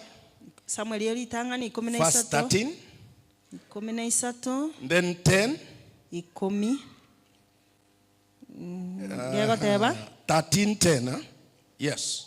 Elio awo ekero akolire korweke ngwanso kelia. Yes. Samuel aganja Saul akagenda kumurutota na kumukwania. Samuel akamuburia inkieke gwakorire. Saul akamuiraneria. Yes. Nigo naroranga abantu ngotama bare kurwa asende. Naende naye gwatebana. Tocheti asenga kielia gwatebetenga no chiche. Boigo abafilisti konya basangerekanire abwo Mikimasi. Yes. Elio nkarengereria. Yes. Bona abafilisti mbaba isego cha sende a Gilgal litangani intaraboria ogwancherwa korwa somonene. Aseigo ayo akambetereria korweke ngwanso kyo gusambwa. Bwana asifiwe. Amen. This is a time of Samuel. Ebinebiro bya Samuel. Samuel. He was waiting for a prophet of God. Bwana asifiwe. Amen. Samuel was supposed to wait for the servant of God. Saul niga aganetie aganyete omosombo Nyasaye. Oh, sorry, yes. Saulo alikuwa anangojea Samueli. Saulo niga amuganyete Samuel. Kwa nini? Asengencho yake. Kuna wakati Saulo ebirombire Saul walikuwa wanaenda vitani. Balenge kogenda asesegi. Wakati alikuwa anaenda vita, ilikuwa ni lazima angeomba Mungu kupitia kwa mtumishi wa Mungu Samuel. Lakini Biblia inasema Saulo alingojea Samuel. Saulo akamuganya Samuel mono. Akamungojea Samueli akamuganyerera Samueli mono. Na Samueli hakukuja mapema. Samueli tachieti gocha bwangu. Sasa vile alikuwa anaona wale walikuwa wanapigana na wao vita, buna alenge korra bali bali kurwana moneresegi. Akaona lazima aombe kwanza. Akaronanga goikasa bali tanga. Ndio hata yeye anaweza fanya. Na lionere na anyare gokora. Akaende vita na Waifilisti. Geragende esegi. Lakini wakati Saila alichukulia hiyo kufanya dhabihu mbele za Mungu, ukijua sio yeye alikuwa anatakikana kufanya, ni mtumishi wa Mungu angefanya hayo. Lakini kwa sababu ya uoga na uharaka, the Bible says that Saulo offered a burnt offering without even the servant of God. Mono musombo Nyasaye. Saila alikuwa amemaliza. Chinga kichiri konyora akolire iga. Mtumishi wa Mungu akaingia. Omosombo Nyasaye agacha. Akauliza Samueli. Akamubolia Saul. Akauliza Saul, sorry. Akamuboli Saul. Ni nini umefanya? Ikieke gwakora. Saulo akamwambia. Saul akamutebiga. Niliona umechelewa. Igo narwanga kuanyolirwe. Sasa nikaona nifanye hata mimi. Narwona nonya ni nche na bongoruweke ngwansekyo. Samuel akamwambia, umekosea. Wakolira mamocho. You have done something that you are not supposed to do. Wakolire gento kiliota mwenere tikokora. What am I trying to bring? Ninki kelingo teba ngoleta aseto. In this year, aso mwako oyo. You reach within May or June or something like that. You might be impatient of what is happening. But I am saying, even if you are impatient in this life, when you have made a choice to walk with God, you have to wait for God's timing. Bwana asifiwe. Amen. Saul failed to trust God's timing. Saulo akabataganya oko chinga kichya Nyasaye. To be patient when things seem running beyond schedule. Because the same God is there. He knows what is happening. But because as human beings, you want to go faster than God. You think you can do it alone. How do I talk to you today? That when you walk with your God, when we have agreed that we are going to walk with God, even if things are moving slowly, even if your business is not picking, do not run to go and look for medicine men. You wait for God's timing. Oh, hallelujah. Amen. This is what Saul did. And then when the man of God came, he told Samuel, he told Saul, you have done a very bad thing. So how do I talk to you today? God's way is the best. God's ways is the best. Don't get off God's eyes. In your circumstances, sometimes you might be tempted to think that God's timing is not yet, and then you do the opposite. How do I talk to you today? That God's timing is the best in your life. Even if things are not good, you just focus on the Lord. And the Lord will do something good for you. The Lord does not force us to love or serve Him. He has given a free will. He has given a free choice. He is waiting for you to make a decision and call Him wherever you are in problem. This year again, call God. Stick with God. That will be your choice in Jesus' mighty name. If you stand with that, I want to assure you this year again that God will walk and be with you. The only mistake sometimes we do is when you think things are moving slowly, you are not getting a profit if you are doing business. You are praying for healing and yet you are not being healed.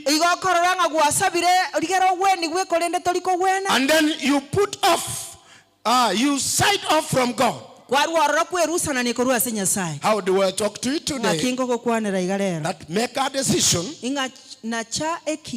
then stick with your God this year, and then God will never leave you in Jesus' mighty name.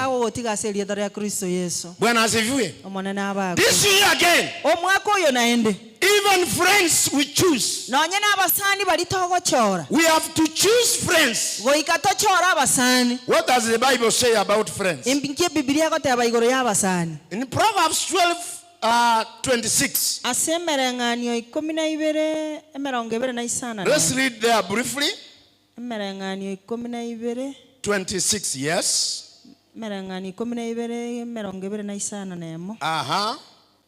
If we can read there. 12:26. Yes.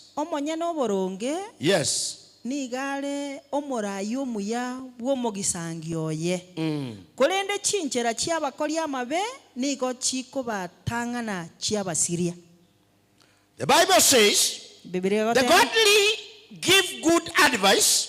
The godly give good advice to their friends. The wicked lead them astray. Why am I saying like this? In fact, in this life, in this year again, we have people who are within us, who are very good friends. They are good friends maybe in the family. They walk and do great things in your family. But sometimes they mislead us. How do I talk to you this year? Because I am saying we have to choose and make a decision to choose the right even friends. The Bible is saying, be careful with the people you choose in your life. The people in this life, you may think they are friends, but deep inside they are not. How do I talk to you this year? Don't allow somebody who's not a true friend to mislead you in Jesus' mighty name. The Bible is saying that the godly, they give good advice to their friends. And the wicked, they mislead and let people go astray. It is a year of choice. It is a year of decision. We must move on in Jesus' mighty name. Choose your friends well. Those ones who are not your friends, just forget about them in Jesus' mighty name. God will give you right friends. Even our children, when you are in school, there are those friends who want to buy you even foods. But even with that food they are buying to you, it is a way of misleading you. It is a way of recruiting you to Illuminati. Because this thing is very rampant even in our schools. Those ones you think they are friends, they give you some juice, they give you some good food, and in fact once you eat that food, you are already recruited to Illuminati. How do I say this year again? As we move on even our children, when you go back to school, even when you are at home, choose well. Choose well. Even us big men and women, avoid those friends. The friends who are chinkondi.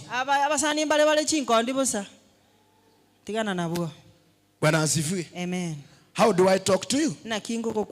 That choosing good friends, those ones who can advise you, those ones who can tell you the truth. But sometimes some of us, we don't want to be told the truth. When somebody will tell you the truth, you disagree with him or with her. But I want to tell you the truth again. Let your inner person talk to you. Even if you are stubborn in refusing, I know your inner person will tell you. Don't ignore your inner person. Your inner person will direct you. He will give you the wisdom on how to know a bad and a good friend. How do I say to you today? As we walk in the year 2026, the Bible says, he who walketh with wise men shall be wise. But those those ones who walk with fools shall be destroyed. That is Proverbs 13:20. Yeah, if you can go and read that. So, the Bible is trying to tell us that when you start this year, walk with God, avoid those people who want to walk with you,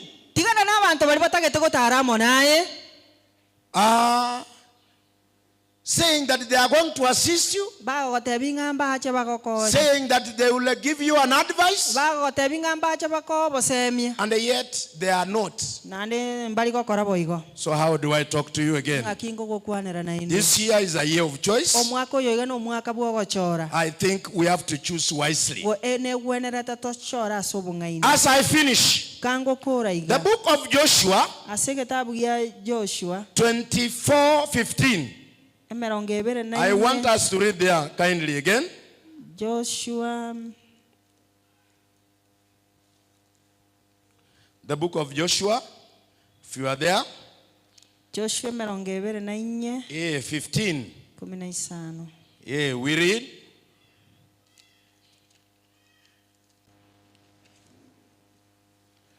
Joshua 24:15. Yes.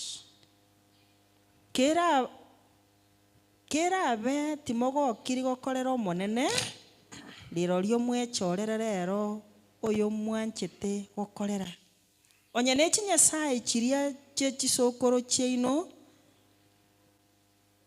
chiakorerete. Yes.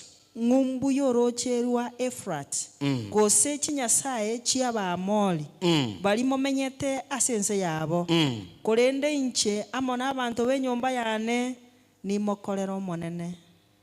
Bwana asifiwe. Amen. The Bible says in English, but if you are unwilling to serve the Lord, then choose today whom you will serve. Will you prefer the gods your ancestors served beyond the Euphrates? Or will it be the gods of the Ammonites in those lands you now live? But I will serve the God together with my family. Bwana asifiwe. This is Joshua giving making a choice. Joshua, he wanted to make a choice together with his family. And that is what Joshua said. He knew that him as Joshua, if he walk with his family as per the commands of his God,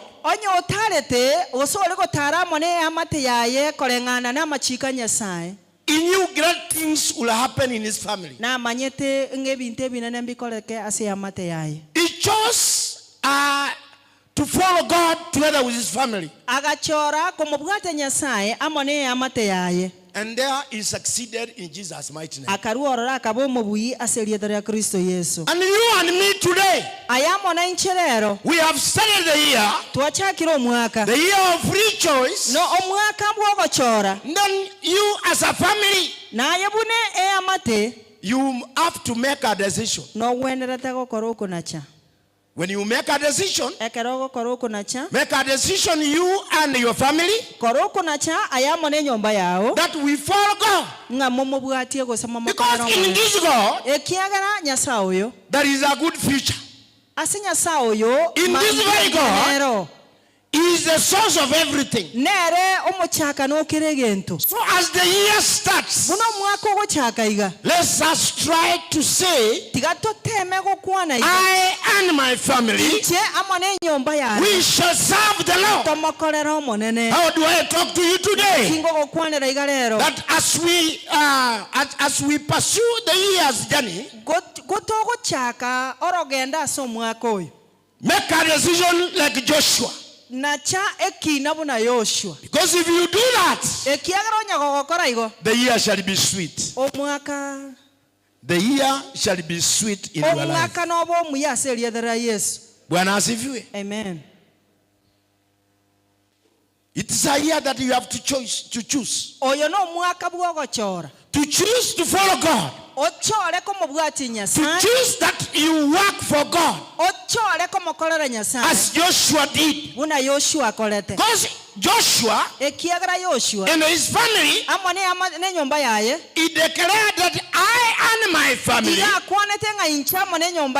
have made a decision that we have to choose to follow God. How do I talk to you, my brothers and sisters? That this year,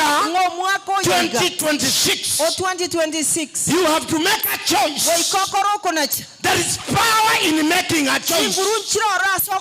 When you make that power in your family, the family, even your children, they will walk towards God. And when you leave yourself to God, it shall be well in Jesus' mighty name. Amen. When our children are going back to school, sit with them. Sit with them. Tell them this. This year, we have to serve God. When you go to school, you must remember to pray. We must walk in the direction of God. And those who walk in the direction of God, they have always succeeded. Amen. They have always harvested good things.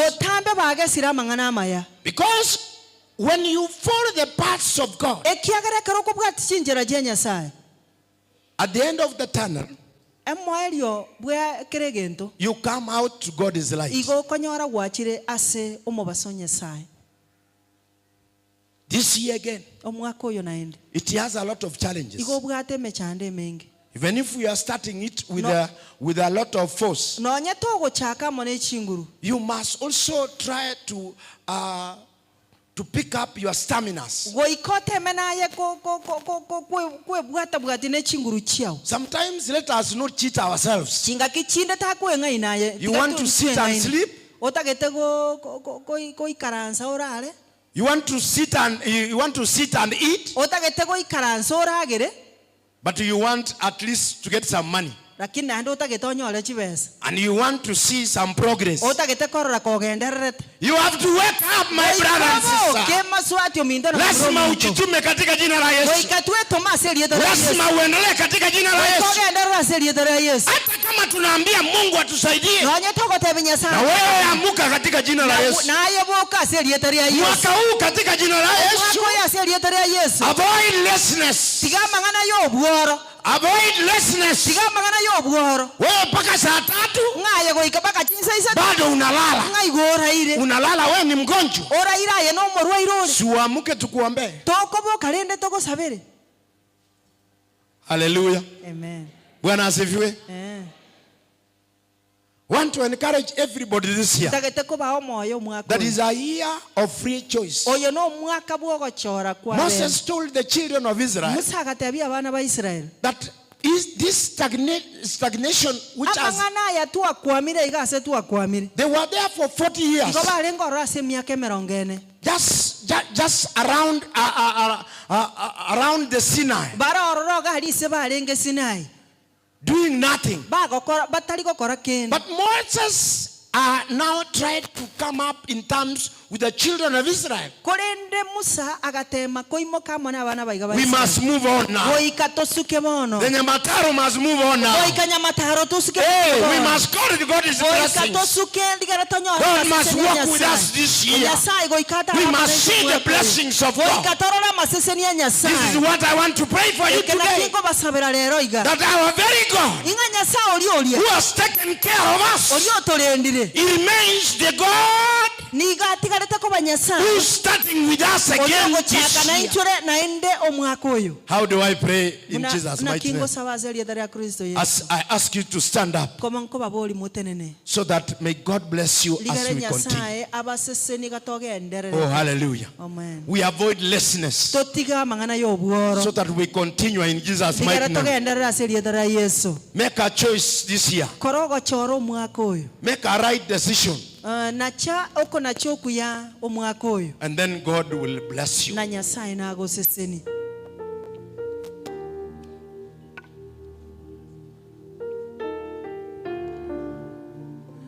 Hallelujah. Amen. Huyu Mungu wetu, yeye ni Mungu anataka kila mtu asimame.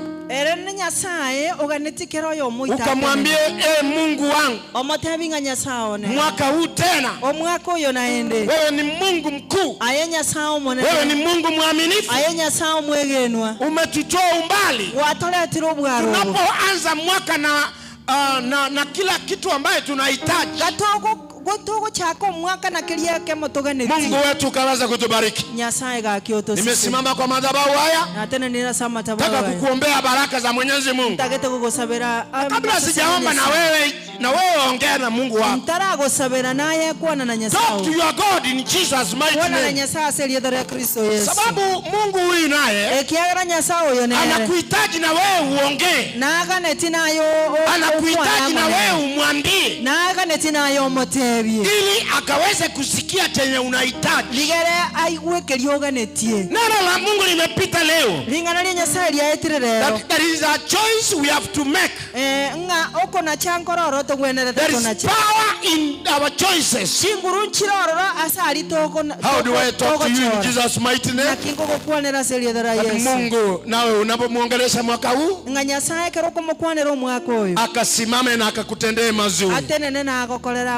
Oh, hallelujah. Amen. Baba, katika jina la Yesu, asante sababu wewe ni mwaminifu. Asante sababu wewe ni Mungu mkuu. Baba wetu, mwaka uliopita ulitulinda. Baba wetu, tena wewe ni Mungu bae, tena umekubali tumefuka mwaka huu. Leo ni Jumapili ya kwanza Baba wetu, tuko imani mwako katika jina la Yesu. Mungu wetu, tena mwaka huu kila mtu ana mahitaji. Kila mtu Mungu wetu ana vile unataka umtendee. Kwa jina la Baba, la Mwana na Roho Mtakatifu, Baba, ninatamkia wapendwa hawa baraka kutoka kwako, uwepo kutoka kwako. Baba wetu, kuna vitu zingine hatuzazipata Mungu wetu. Wengine tunahitaji school fees, wengine tunahitaji fedha za biashara, wengine tunahitaji Baba wetu ukatupe nyumba, wengine wanahitaji Baba wetu tutoke kwa rentals mahali tuko. Kwa jina la Baba, la Mwana na Roho Mtakatifu, tena mwaka huu Baba wetu ukasikie vilio vyetu, ukasimame na kila mpendwa. Baba wetu, ninawaombea kutoka kwa madhabahu haya, jina lako litukuzwe juu yao. Uwalinde, uwaonekanie watoto wetu wanaporudi shuleni. Baba wetu, katika jina la Yesu, njiani uwalinde Mungu, tena uwasaidie kwa nguvu zote za giza, ili tena tutakapokutana wakati wamerudi salama. Baba wetu, tunashukuru na kulinua jina lako. Asante kwa neno lako, asante kwa makuu ambayo utatutendea mwaka huu, na ni kwa jina la Yesu tumeomba, na kila mtu aseme amen. Amen. Basi taka nimalizie hapo. Unikubalie tena tu tuna meza ya Bwana, na meza ya Bwana ni ile itatuweka nguvu tunapoanza tena mwaka huu with the challenges after leaving yourself to God. God will give you the energy you need. That is why I'm calling those ones wale ambaye tunashughulikia mesa. Tafadhali kuja tu tunapo jiandaa kusoma maandiko, na tunaposema ukubali na wewe uanze na meza ya Bwana. Kwa meza ya Bwana Mungu atakusaidia, Mungu atakulinda na Mungu atakutenda mazuri katika jina la Yesu. Jua tunapo saa zingine watu wakiona meza, wengine unaona wametoka, wengine wameona anaona hataki kushughulikia, lakini wacha nikwambie meza ya Bwana ni kitu cha muhimu. Ni kitu cha muhimu kwa maisha yako. Kitu cha muhimu maisha yako. Those ones, Deacon kindly. Tulete hiyo mesa. Tulete hiyo mesa. Praise and worship. Yote yanawezekana alipo Yesu. Yanawezekana alipo Yesu.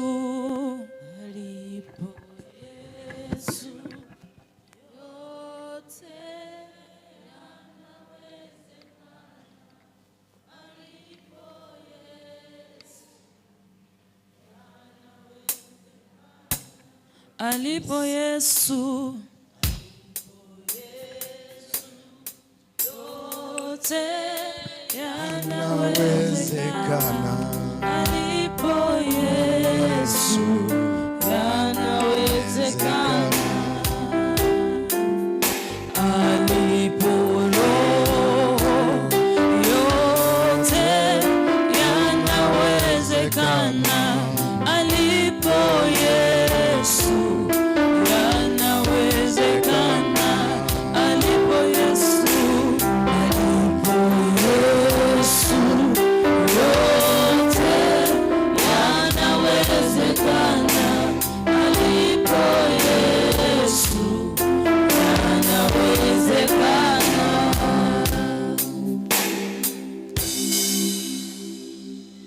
Baba, katika jina la Baba, la Mwana na Roho Mtakatifu, Mungu wetu, nimejishusha ili wewe uinuliwe.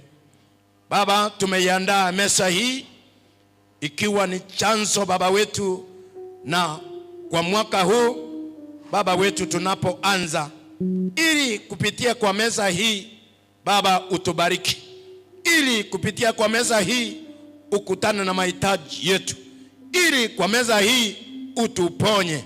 Mungu wetu, aomba uitakase, aomba Mungu wetu wote ambaye watashughulika na meza hii, baye tutashikiriana na wale Mungu wetu watatumia sisi zote. Mungu, tuaja kwako vile tuko, ukatusamehe dhambi zetu, ukatuoshe tena Baba wetu, ili tena tuwe watu ambaye wako tayari kwako. Mungu wetu, simama na kila jambo, simama nasi, utubariki kwa pamoja. Ni kwa jina la Yesu tumeomba hata tumeamini. Amen. Dakika moja tu some hayo maandiko.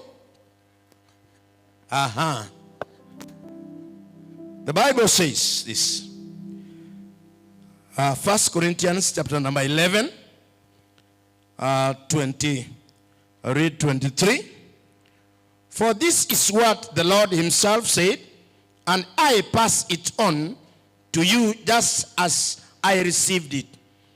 On the night when he was betrayed, the Lord Jesus took a loaf of bread, and when he had given thanks, he broke it and said, "This is my body which is given for you.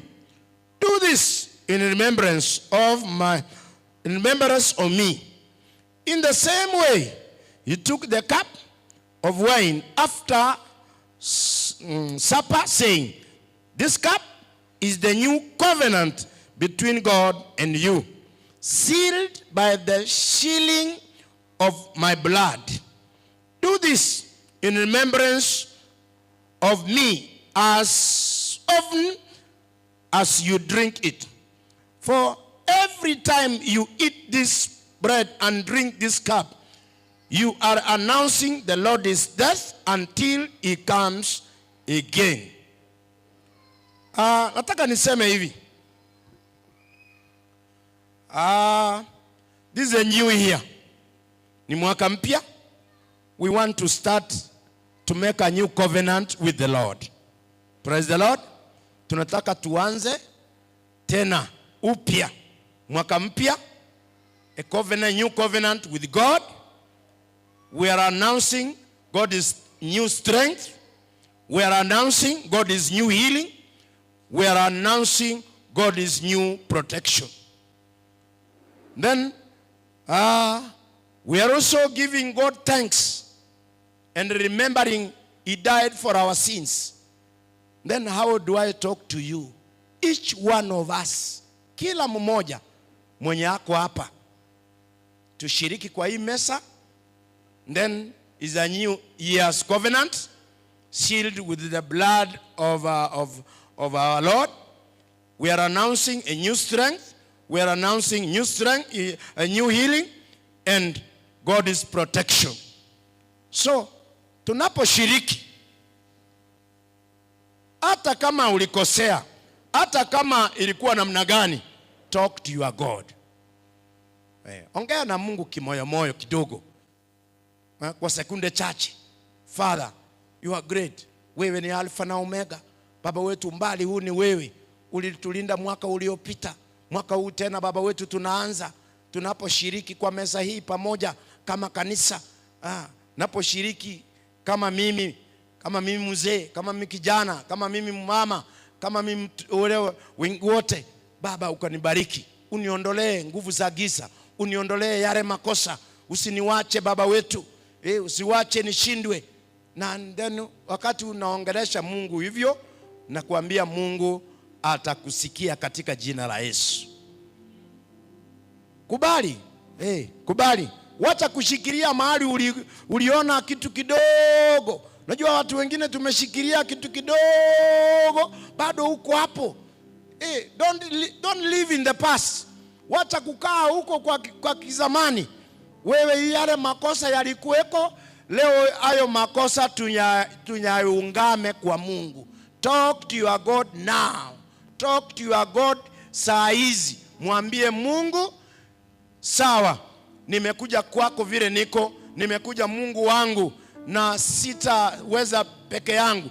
Sawa, labda tulikosea, labda kulikuwa hii na hii, labda hatukusikizana na bwana yangu, labda hatukusikizana na jirani, labda hatukusikizana na wenzangu, labda kulikuwa na makosa ya hii, labda Mungu wetu nilifanya makosa kama binadamu. Basi tusameane tena. Samea huyo, nami unisamee, na wewe pia nikusamee, ili tena tunapo anza mwaka mpya, tuanze mwaka mpya Jumapili ya kwanza na uwepo wa Mungu. Praise the Lord. Nataka kila mtu aanze mwaka mpya na uwepo wa Mungu. Nataka kila mtu aanze mwaka mpya na baraka za Mwenyezi Mungu. Nataka kila mtu leo tuache ya zamani ili tukaende tena katika jina la Yesu. Mwaka huu lazima tusonge. Mwaka huu lazima familia yako ibarikiwe. Mwaka huu lazima kanisa letu libarikiwe. Mwaka huu makosa yote yatatoka katika jina la Baba na Mwana na Roho Mtakatifu. Ni kitu gani kitakuzuia usishiriki kwa meza ya Mungu? It is a question of release grief and let it go. Hallelujah.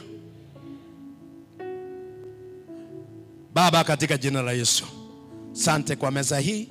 Mungu wetu, tunapoanza kwa pamoja uwe nasi.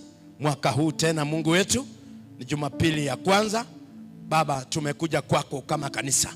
Tumekuja kwako Mungu wetu, na vile tuko kama binadamu, utuoshe, utusaidie.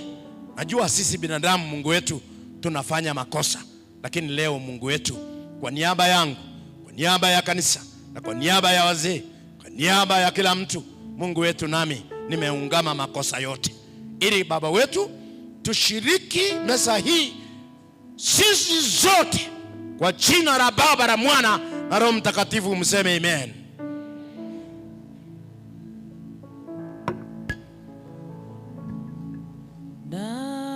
Damu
inasema alichukua mkate na kikombe akabariki, ili kisha barikisha alitumia. Nasi tunafanya hivyo katika jina la Baba, la Mwana na Roho Mtakatifu.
Tunapoanza kugawa meza hii, Baba ukaweze kuwa nasi, barikia wenye wanaanza kazi hii, na kila mtu Mungu wetu katubariki kwa pamoja.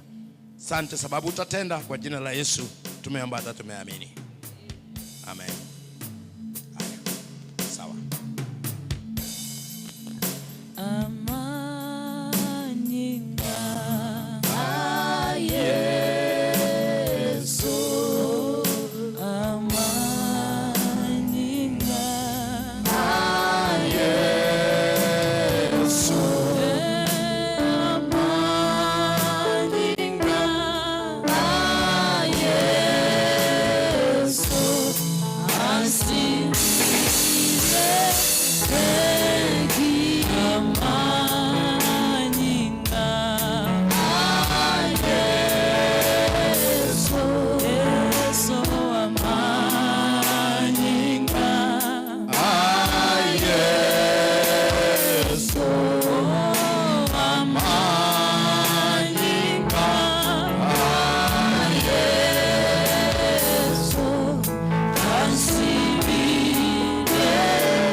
Sijui kama yule amebaki, sijui kama yule amesaulika.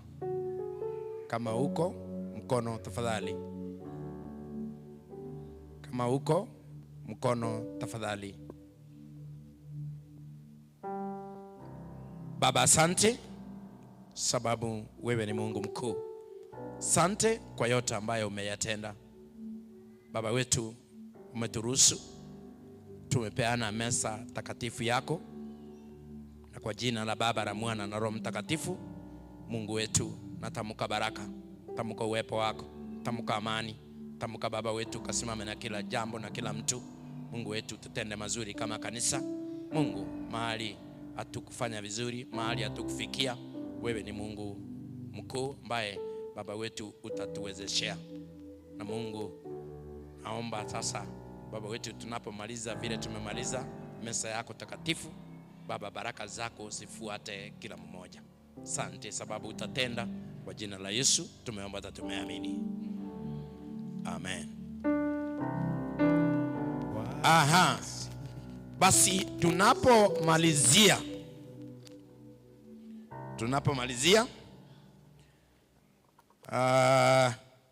taka nishukuru kila mmoja. Taka niseme kama kanisa tumeanza mwaka, kuna mipangilio ambayo imewekwa, kuna mikakati ambayo imewekwa. Kuna wale labda